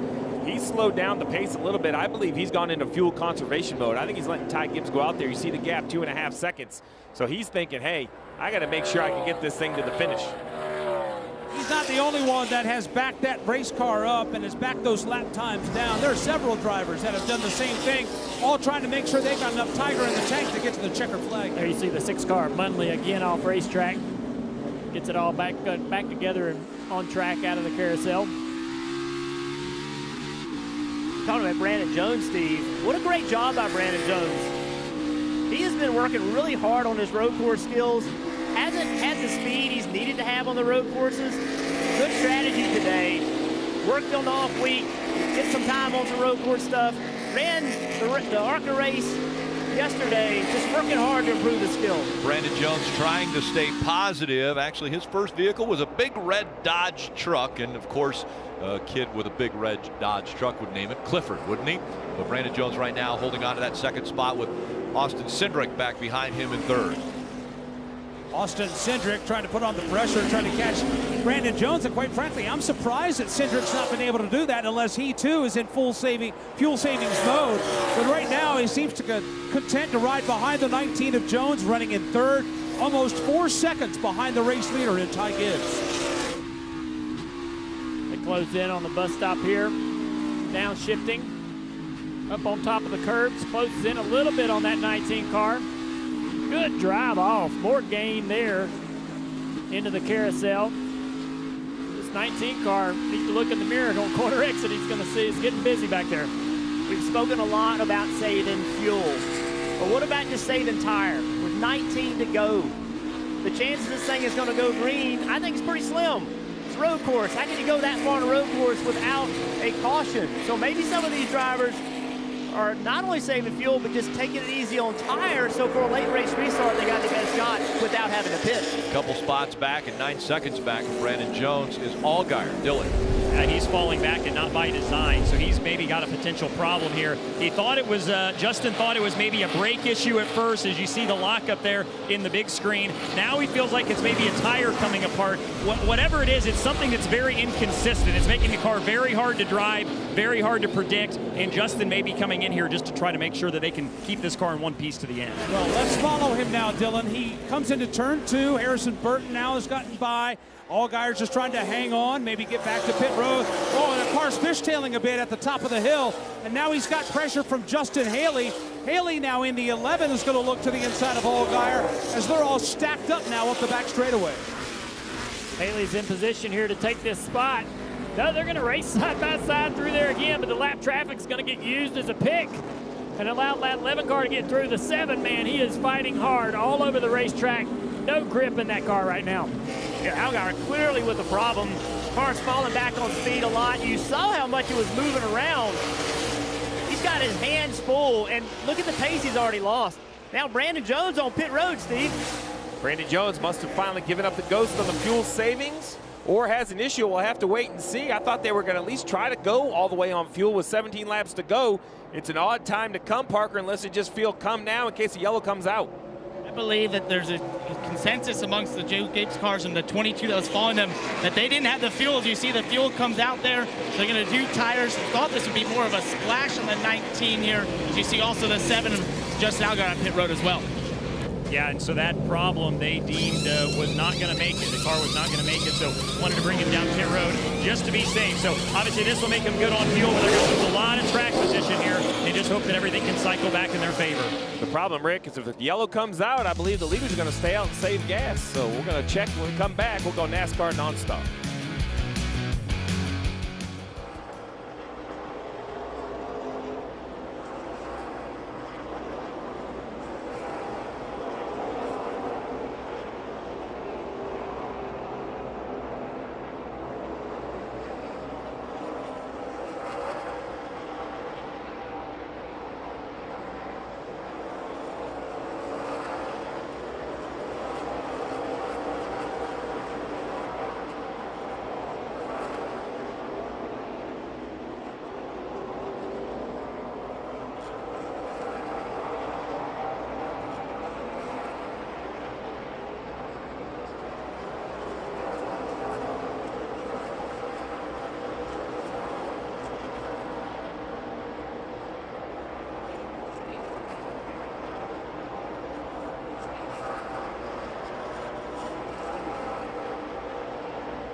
You saw it in nonstop. I saw it right in front of me. Eric Jones drove into turn 6. Appeared to not have any brakes. Hard contact on the outside wall. See right here, he's already made contact. Car just immediately turned to the right, almost head on into that blue barrier. And then as it slid toward me, right underneath me, it got in this sand and it stopped. Big impact for Eric Jones. This is my shot. This is what I saw. All of a sudden, Eric Jones just goes right. Really weird look. Makes you wonder if he just had rear brake or something and it just turned that car. Fortunately, that sand, that's what it's there for. Slow that car down, keep it from having the second impact. There's old. There's Jeff. Yeah, I'm telling you, Jeff, that's a pretty good spot. I'm jealous. Hey, Jeff, if you knew that you didn't have brakes, would you turn it into the wall to try to slow you down, or would you go straight into that wall that's in front of you? I'm not smart enough for that, man. I would avoid contact as long as I could have. If Eric Jones did that, it was a great move, but I just don't know that you could do that. I just wonder if the brake went to the floor, and when that happens, one master cylinder catches, and usually that's the rear, and then it just wheel hops it and just turns it really quickly. I have a feeling that's what happened. Just the fronts didn't work, and immediately the rears came in. Every driver that goes straight says, man, I wish I would have just turned right into the wall. So either by luck or by skill, a heavy impact, but much better than if it would have gone straight. We saw that Jimmy Johnson hit down in turn 1. We've seen a million times, breathtaking. It's one thing about road courses, they're exciting, but they can be dangerous just because of all the angles of the walls. Now with 14 to go, the question is, you know, I think all the leaders are going to stay out and save gas. This should get them inside their fuel window. But Brandon Jones, we saw him kind of, you know, throw the towel in and come to pit road, take 4 tires. Well, a great job by Brandon Jones because, you know, the field was so strung out, he actually rejoined at 12th. Yeah. So he's going to restart inside the top 15 with fresh tires. We'll see if he can use that as we ride on board with Ty Gibbs. You heard him shutting the car off, coasting. You can do it. We've seen him not refire and you lose positions. You got to be careful where you do it on the racetrack. Guys, we talk a lot about getting track experience. We talked a lot today about drivers that have run this weekend. This is the negative to it, right? If you're Eric Jones, you're here for one reason only, win this race and get experience to better use it for tomorrow, but this is the negative, right? This is the problem where, you know, car owners get a little bit nervous about letting their drivers run. It's dangerous. You're in these cars going this fast. Eric Jones with a big hit today, clearly got out of the car, clearly looks fine, but you do expose yourself for potential problems by running these races on Fridays and Saturdays.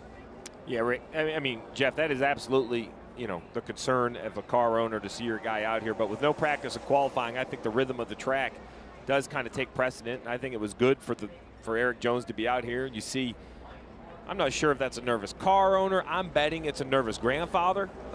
You know, Coach Gibbs, Ty Gibbs' grandfather's there. There's Ty's mom, Heather. So the family's here. This is the part that you know, we kind of lost with the pandemic. It's so great to see the families back around. It's such a family sport. And someone like Ty, just listen, I've seen this young man run some dirt races out of GoPro. Oh, yeah. And I knew he had talent, but there's no way I would have guessed just this much raw talent when you move him up in ranks to the Xfinity Series. But he's proven he deserves this ride. And here you go. We thought there might be some decisions. A lot of guys stay on the racetrack, but a few come to pit road. They want to be a little safer on fuel and maybe get some fresh tires, Parker. And one of those is Noah Gregson in that 9 car, wanting to get those fresh tires, thinking maybe if they can add some grip to that 9 car, they can find themselves getting more positions here. He's just struggled a little bit with the rear end in that car. As you looked, it's going to be 4 Goodyear tires and filling it full of fuel again to make sure they're good to go to the end.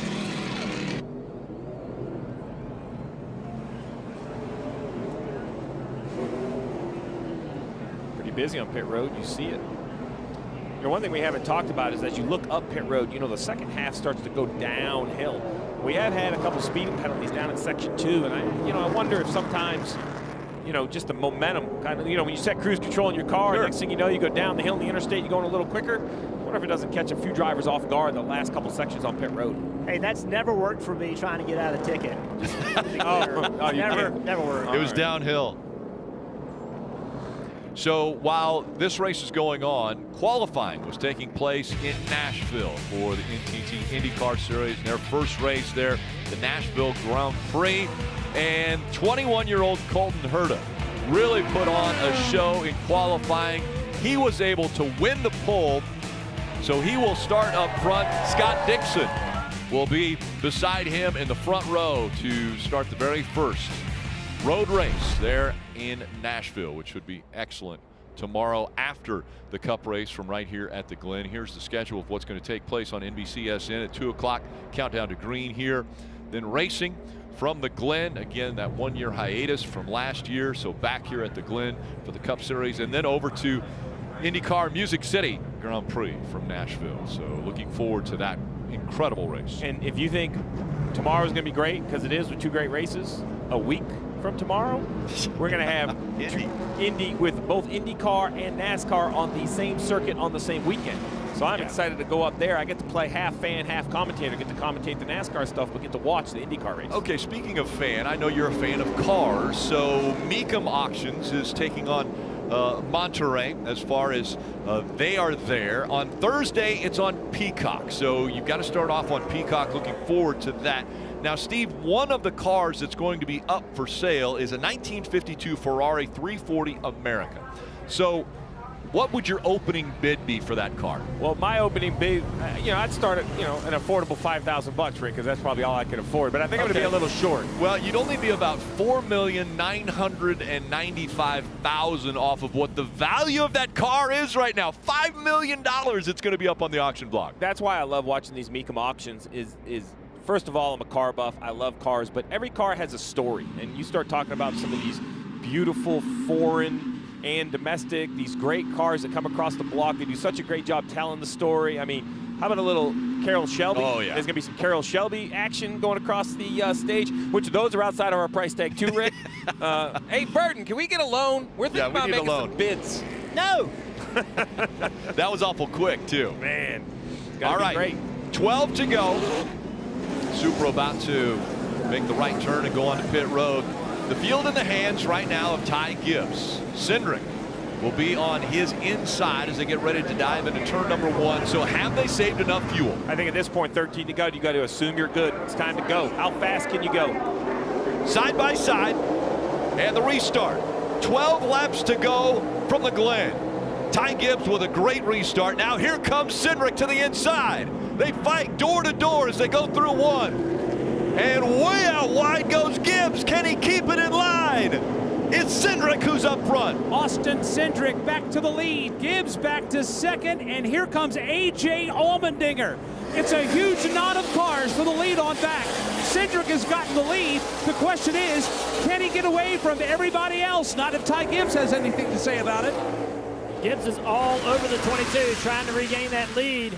Down in the braking zone. Look at him close in right here, charging through the center of the bus stop into the carousel, putting the pressure on right on the back bumper of this 22 car, moves him up the racetrack. I think the 22 got loose. I'm not sure if there was contact. They're side by side out of the carousel. They were side by side. Cindric somehow or another gained that back. Allmendinger now trying to take the pressure to Gibbs. New tires there in 5th with Brandon Jones, and then all new tires, 6th, 7th. Much newer tires than the cars in front. What a battle in front of us here with Austin Cindric out in front. Ty Gibbs running second. A.J. Allmendinger is third. Harrison Burton right there in fourth. Brandon Jones in 5th. What an amazing turnaround for the 19 team. And now Cindric trying to hold them off. Under 11 laps to go from the Glen. Austin Cindric trying to get out of Dodge right now. He's got Ty Gibbs applying pressure. There's Gibbs right there trying to wedge his way underneath Cindric at the bottom of the S's. Here they come up through 3. Over the tunnel to 4, and Ty Gibbs is staying with Austin Cindric stride for stride, and if any of the front 2 make a mistake, A.J. Allmendinger is right there in 3rd to capitalize. Cindric had to be perfect over the S's to not be in trouble here and be on the defense, but watch this 54 close in right on the back bumper again. It's getting him loose, a little contact right here. Right on the bumper, so close. Gibbs in the 54 being patient. He's got a great run now, Jeff. Yeah, he's got a great run. He should be able to turn out. Cindric blocking him down the back straightaways. Gibbs pushing himself in there, saying, I'm going to take this spot from you side by side in 6th. Now Cindric to the inside. Gibbs clears him in 7th. Clear, Great battle.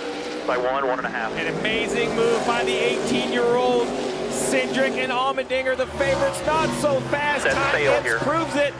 He has the talent. He's won on the road courses before, passes Cindric for the lead, and now comes Allmendinger in through with the takeover second. Here comes Allmendinger. He's going to fire it into the inside of Austin Cindric. I was concerned for a moment that Ty Gibbs had stuck a stick in a hornet's nest, but Austin Cindric is fading. Ty Gibbs is pulling away. The question is, what does A.J. Allmendinger have for the race leader? Right now, he's behind him by about 4 car lengths, maybe 5, as now Dinger, once he's gotten by Cindric, can focus on tracking down the race leader. Early in the race, it was Gibbs, the student, and A.J. Allmendinger, the teacher, out front. Gibbs now leads this race. Can A.J. track him down? Coming to 9 to go around the carousel. Gibbs has the pace. Cindric does not have the pace, unlike Gibbs. Not expecting to see Austin Cindric falling back late in the race. Just doesn't seem to have the car underneath him. Can't get through the inner loop well. It seems like everybody around him can carry more speed into the corner and on corner exit. The question now, can Allmendinger run down Gibbs Cindric doesn't even seem to have the car to be able to do it. And I think everybody's like me asking, how does this 18-year-old become such a mature road course racer? He won his very first Xfinity Series start at Daytona on the road course. That was the beginning of this year, and now he's starting to pull away from the veteran Allmendinger. There is no question, Rick, that Ty Gibbs is headed to a full-time ride in the NASCAR Xfinity Series. The question is, when will that happen? He has gone toe-to-toe with some of the big boys in this series today, and right now that young man is flexing his muscle. He is pulling away from A.J. Allmendinger in what is an impressive drive in that Toyota Supra. Riding on the Ruoff Mortgage backhand down through the bus stop. That 54 car gives us a great shot at how that car works through that portion of the racetrack. Gibbs is so impressive. Not only knows he has a great race car, but he has to run the right line, has to use the racetrack just the right way to make speed. Yeah, this 54 car has won 3 of the 4 road courses this year. But Ty Gibbs has got to drive it, and Ty Gibbs knows that he's going to have to be perfect, but he can't not attack. Right? That's who he is. That's his personality. He's an aggressive driver. To back that up would be a major mistake. And if I'm his crew chief, I'm pushing him. Make lap time, make that time. That's what makes this driver work. He's pushing it right now. Let's get updates on the top 3. We'll start with Parker. And Rick, you asked why is Ty Gibbs so good at the road course? I asked his crew chief, Chris Gale, that exact question, and he said it's because he works at it. He has been so impressed with the work ethic out of this young 18-year-old. He watches a ton of video. He uses every tool they throw at him. He said, I can't believe it sometimes, the things he throws back at me because of how much effort he's put into being fast these road courses, Dylan. And Parker, from one of the more inexperienced drivers to one of the most experienced on road courses, A.J. Allmendinger, trying to track him down. You know, it was here 2 years ago in 2019 when A.J. ran what was then a part-time Kaulig racing car and really changed the course of their road racing program. And since then, this Kaulig bunch has been a consistent threat on these road courses. A.J. trying to apply everything he's learned, all the knowledge, and everything out of the race car he can to try and track down Ty Gibbs and become the winningest Xfinity Series driver on road courses. He's going to close the gap with 8 to go, Parker. Another driver behind him, Austin Cindric, probably thought he was going to have more for that 54 car there on that restart. You saw the run he got out of turn 1. I suspected that was because he was saving a bit of rear tire over that long run leading up to the caution. He was being told by his team that the 54 was 2 laps short that time. They thought they were in the catbird seat. When they got the restart there, he just has not had the pace. He's continued to struggle with wheel hop in the brake zones and does not have the rear grip in that 22 car to compete with the 54. Under 7 laps to go. Brandon Jones falling back just a little bit. Noah Gragson all over his back bumper now. And this is the battle just outside of the top 5. Noah Gragson trying to find his way through. Good Toyota Chevy battle. Got Harrison Burton in the 20 right in front of him. But Brandon Jones has had an up and down day today. He's been up front. He's had pit road speeding penalties. And right now, Junior finds himself well inside of the top 10. That 9 car has a little bit better tire than the 19 in front of him. You see a little bit of lockup from Brandon Jones. So Noah trying to take advantage of that newer tire. As we run laps, that'll balance itself out and that advantage will go away. And you see the 9 slide the car around the carousel there, trying to make up time on this 19 of Brandon Jones. And ahead of this battle, Justin Allgaier got by Harrison Burton. Justin Allgaier also on good tires. All 3 of these cars, the 7, the 19, the 9, newer tires. We had a car stopped on the racetrack, winding that down. Where is this? I don't know where he is. He's on the back straightaway coming out of the S's. Well, something's wrong with the car, too. He jumps out, tries to put it in gear so that it won't move, but gets out of the car, and he's going to jump over the wall, but the caution has come out. I saw him getting out of the car, and I'm like, where is he? Where he needs to get out of the car. I got nervous when he was on this racetrack. I have to imagine there must have been something inside, a fire, smoke, or something in there that he wanted to exit the car quickly. Well, we're going to have a shootout now. It'll be under 6 laps to go as Kyle Weatherman has stopped the car. And he's right there just out of the S's, down on the backstretch. And I'm with the drivers. I was scared. The track was still green. Kyle felt he had to get out of the car and just, while, he is driver's right, and it's just, you never know what could happen. So let's take a look right here of what happens. This is climbing the S's through the left-hander. So he had some little bit of smoke coming out of the car for a couple laps, and whatever that was. Yeah, Junior, when he got out of the car, not only did he get out of it, he got as far away from it as he could. He jumped over the blue barrier and got way in the grass. Just wanted to get away from that car. Yeah, I was trying to get a wasp nest out of my little girl's play set this week. Looked and that's like you. exactly what it looked like. I moved about 20 foot away, still got stung. Yeah, he was definitely trying to get away from that hornet's nest of a car that he was driving there. So the AMR safety team there to attend to him now, and he'll have to make the trip to the infield care center to be checked out. But the 47 brings the caution out now, Steve. So we've got a caution. Ty Gibbs had separated himself almost a second and a half from A.J. Allmendinger, but now a restart. And you know, every time you cool the tires off and heat them back up, the cars fire off a little differently. Jeff Burton just mentioned that while Gibbs and Allmendinger definitely had the best pace in the field, matching each other's lap times, you know, Allgaier has about 15 or 16 lap fresher tires back there in fourth. So I don't think he has shown the pace yet to run with those front two, but will those fresher tires give him an advantage for just one lap or one set of S's? You know, it's going to be the restart zone 1 and 2, and then we have said this and we'll continue to say it. There's a good chance we're going to see side-by-side up the S's, and as Mike Bagley showed us at the top of the show, Bags, that doesn't usually end up very well. Too wide through the S's can get a little sketchy. Nope, they don't work very well at all. All it takes is one person to make one slip, and the next thing you know, the track is blocked, and you've got carnage and mayhem. But let's hope everybody keeps their P's and Q's all buttoned up. But I agree with you. I think when we go back to green, this is going to be intense. You got Ty Gibbs, A.J. Allmendinger, and Austin Cindric. 1, 2, 3. One of the newest drivers and two of the veteran road course racers. Buckle up, kids. This is going to be fun. Yeah, what Ty Gibbs has been able to do in his young career, if you've been watching closely, is he gets great restarts. He gets great launches, and it creates an opportunity to have a gap getting into turn 1. He's going to have to do that right now. But where they line up, if he picks that outside lane, which he's been consistently doing, that's going to put Allgaier right behind him, going into turn 1 with fresher tires. So it will be an opportunity for Allgaier to try to push the issue to leave turn 1 with Gibbs and maybe beat Allmendinger up the S's and try to take the attack to him getting into the inner loop. Allgaier with new tires, he's got to feel like he's going to go on the offense right here and try to make something happen. I think the one thing, you know, we've been impressed with Gibbs and what he was able to do just right there. He had a little bit of time between him and A.J. Allmendinger, about 5 to 10 car lengths. Well, if he doesn't have that now, going into these braking zones for the first several laps, that's going to change the way he approaches those braking zones. He's going to charge them harder. He's going to be on the defense, and that will change the line that he takes and how quickly he can get around this racetrack, and may just put him off his game enough. But that's going to be the test for him now. He's passed every other test today. But can he handle that pressure from one of the best in the game? If AJ doesn't beat him into turn 1 or off turn 2, and Gibbs resumes control of the lead, into this braking zone of the bus stop and into the braking zone of turn 6, with that 16 car on his bumper, can he stay cool and continue to make the laps? Parker. Right, and Ty Gibbs has done an amazing job. Let's talk to his crew chief, Chris Gale. Chris, we're just talking about, what do you tell this young 18-year-old? What advice do you give him to hold off to the best at road courses in the game?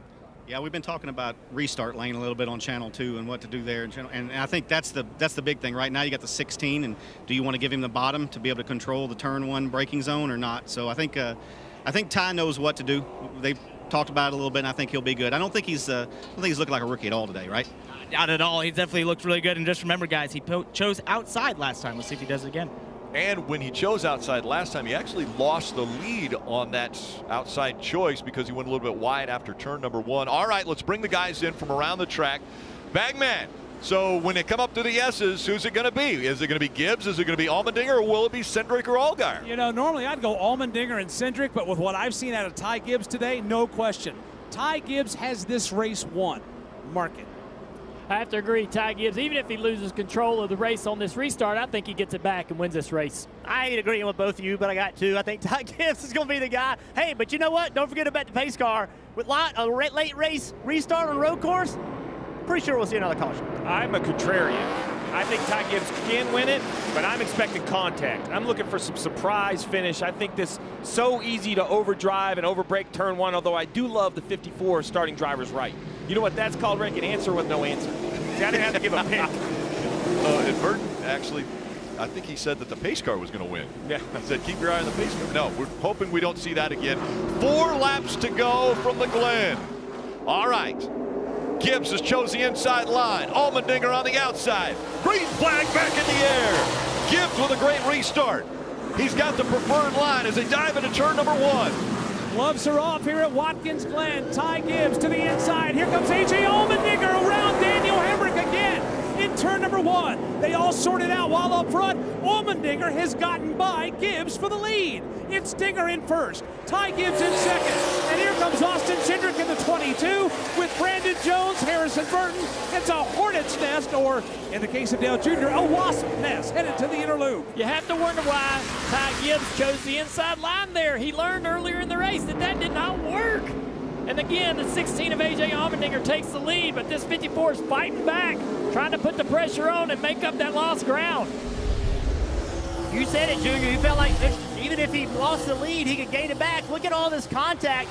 And Allmendinger using all of the, I don't even want to call it the racetrack, the top asphalt to get by. What a crazy move by Allmendinger, out-braking, getting into turn 1. But the battle is on for the lead, entering turn 7. Here comes the 54 once again. Ty Gibbs, does he think he made a mistake on the restart, and now he's trying to fight back to make up for it? He's closed the gap. They're right on the back bumper. The fans here cheering on their feet. Ty Gibbs, the 18-year-old, taking it to Allmendinger. Allmendinger leading, trying not to make a mistake. Less than 3 laps to go at Watkins Glen. Where can Ty Gibbs regain the ground he needs to reclaim the lead? It's Dinger and Gibbs, 1 and 2. Both drivers very smoothly through 2. Here they are through 3. Dinger's going to bobble a bit, and that allows Ty Gibbs to close in, but Gibbs will bobble in turn 4.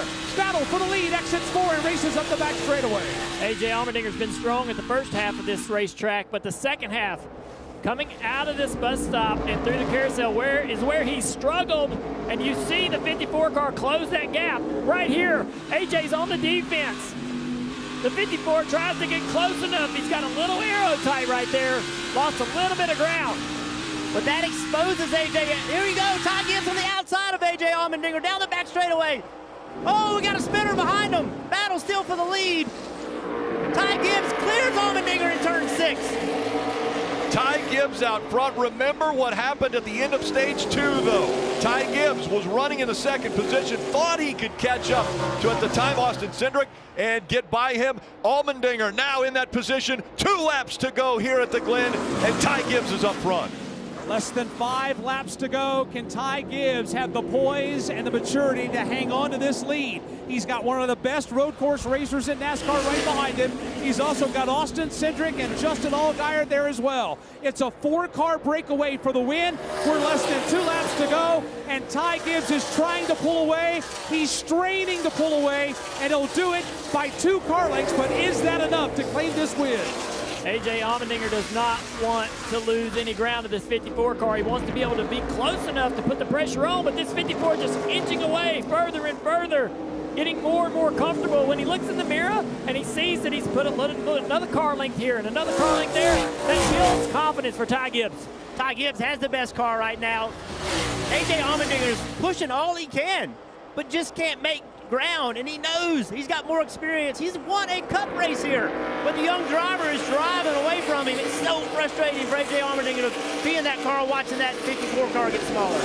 Ty Gibbs now fighting back. He has shown perfection as he's been able to go through the bus stop and through the carousel as good as anyone. White flag, 1 lap to go, presented by Credit One Bank. It's a 3-car advantage for Ty Gibbs as they go through 1. Allmendinger running second, Cindric in third. He has to hit his marks. Ty Gibbs has to hit every turn with precision. Here he is in turn 2. He'll slide a little wide up the hill. He'll arc the car into turn number 3. He'll get the good launch through turn number 4, and he'll bend his way around onto the back straightaway for the final time this afternoon. Ty Gibbs is on his way to yet another win. He continues to check all of the boxes as we watch this kid run race after race. He does everything right. He's beating 2 of the best in this series at this racetrack, and what they do the best, the 54 car, Ty Gibbs, out of the carousel. Doing everything right, Junior, and the moment's not too big for him. He's able to capitalize, take the fight back to A.J. Allmendinger.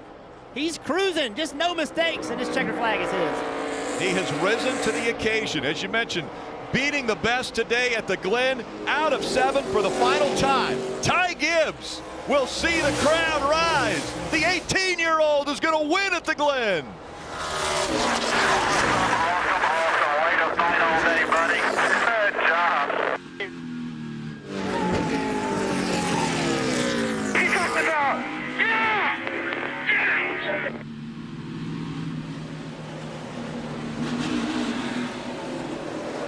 And the respect of your competitors. I think that was one thing I noticed when he was going through the carousel. He had the opportunity. He was right behind Allmendinger. He could have put the bumper to the back of him, but he got out of the gas and didn't make contact. It's so refreshing to see a young, up-and-coming star race that way.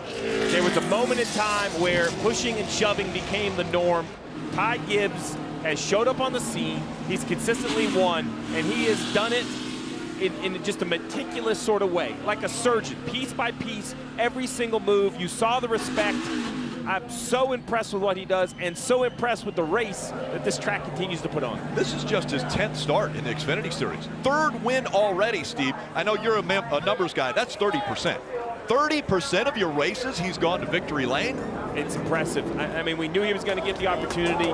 Listen, his last name is Gibbs. Joe Gibbs is the owner. You can make all of the arguments you want about why he's in the race car. I would give you 3 trophies as the answer. He's in the race car because he's one heck of a race car driver. Yeah, only Ron Fellows and Darrell Waltrip had 3 wins with less than 10 Xfinity Series starts. Pretty good company there for this young driver. Youngest driver to ever win in the Xfinity Series at Watkins Glen. And the 2nd youngest driver to 3 wins behind Chase Elliott.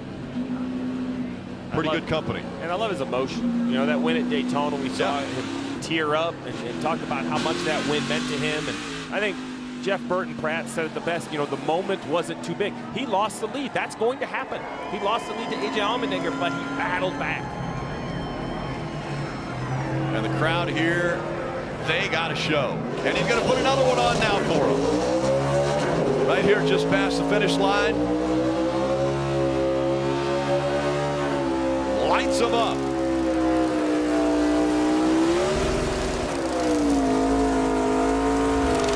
The car has disappeared. He's pretty good at that. He is definitely pretty good at that. Weather was going to be an issue here at the Glen. Initially, it was lightning that had backed the start of this race up just a bit. But I think the lightning was behind the wheel of the 54 today. Ty Gibbs was amazing. And you see the excitement in this young man. He knows what he just did. He took on the best, and he beat the best.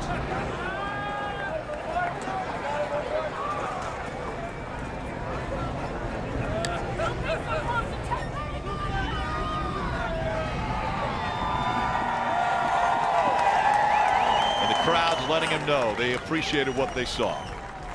Dylan. What a remarkable talent this young man is. Getting the congratulations from the team. And Ty, let's go back to that restart. Take me through your decision to choose the line that you chose, and then just what happened. Why did you choose the inside lane? You know, I felt like the 22 got a really great restart the restart before, and he got a little wide. You know, first of all, I just want to say thank you to the man above. And, you know, I had probably the most fun race I've ever been with AJ and with the 7 and the 22. You know, those guys are very experienced veterans in this racing series. And, you know, be able to race and beat them just means a lot. And I learned a lot from them, too. So, you know, I just can't thank Monster Energy, TRD. You know, my Toyota Racing Super was super fast today. And this is just a dream come true, you know, the one at Watkins Glen. And I'll bring my my monitor over here and just have you look at these replays and again, just kind of walk us through your perspective of this.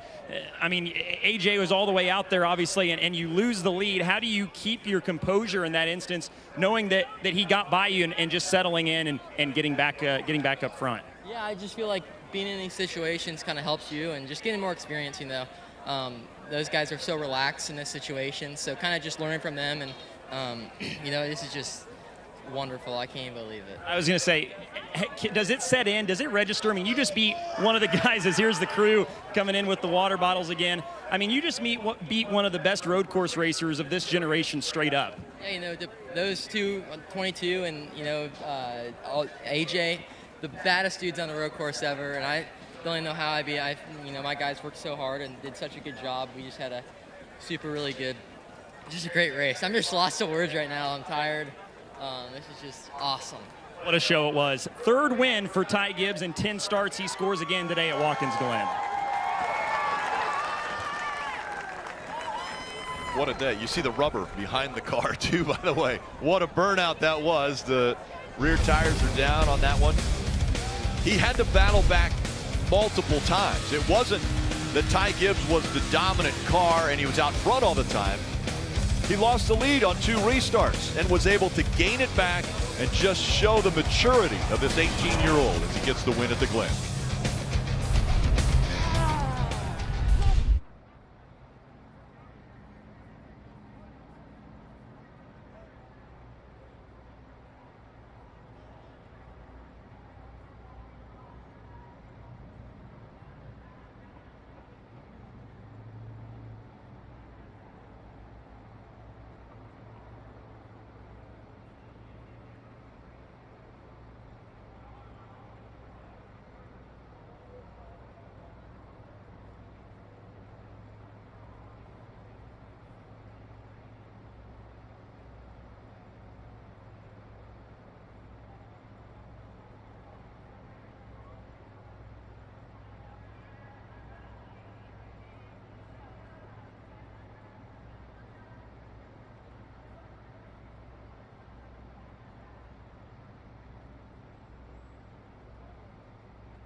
Ty Gibbs wins the race. He's not running for points in the Xfinity Series or the Truck Series. He's running in the ARCA Series, so that's why you don't see his name up here, but 3 wins already in the Xfinity Series.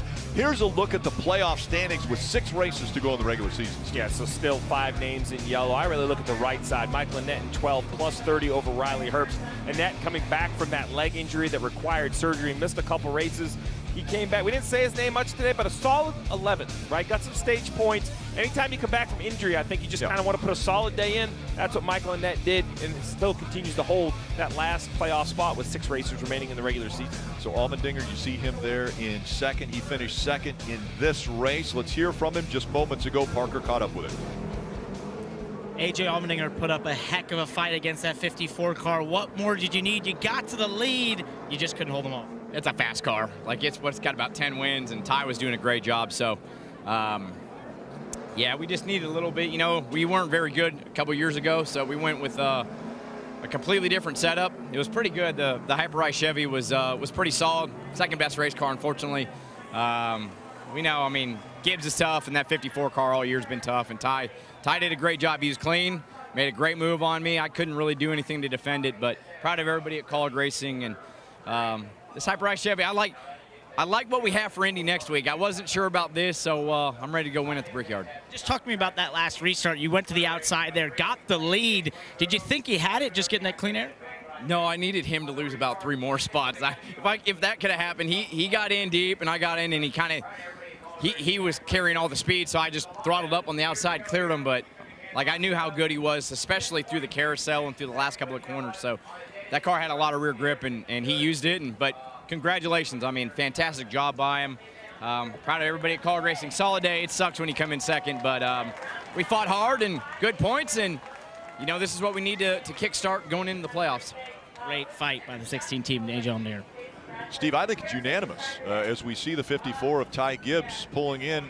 It wasn't in the Ruoff victory lane. You see him coming in there, and it wasn't just us as broadcasters watching him. It wasn't just the fans. It was his competitors. It was his peers that were saying, what a job Ty Gibbs did today. The age-old question you get asked all the time. What's more important, the driver or the car? And the simple answer, well, you got to have both. Yeah. And that's really what A.J. Allmendinger just said. We know he can drive. They didn't have a good baseline setup. They came with something different. He put on a great show.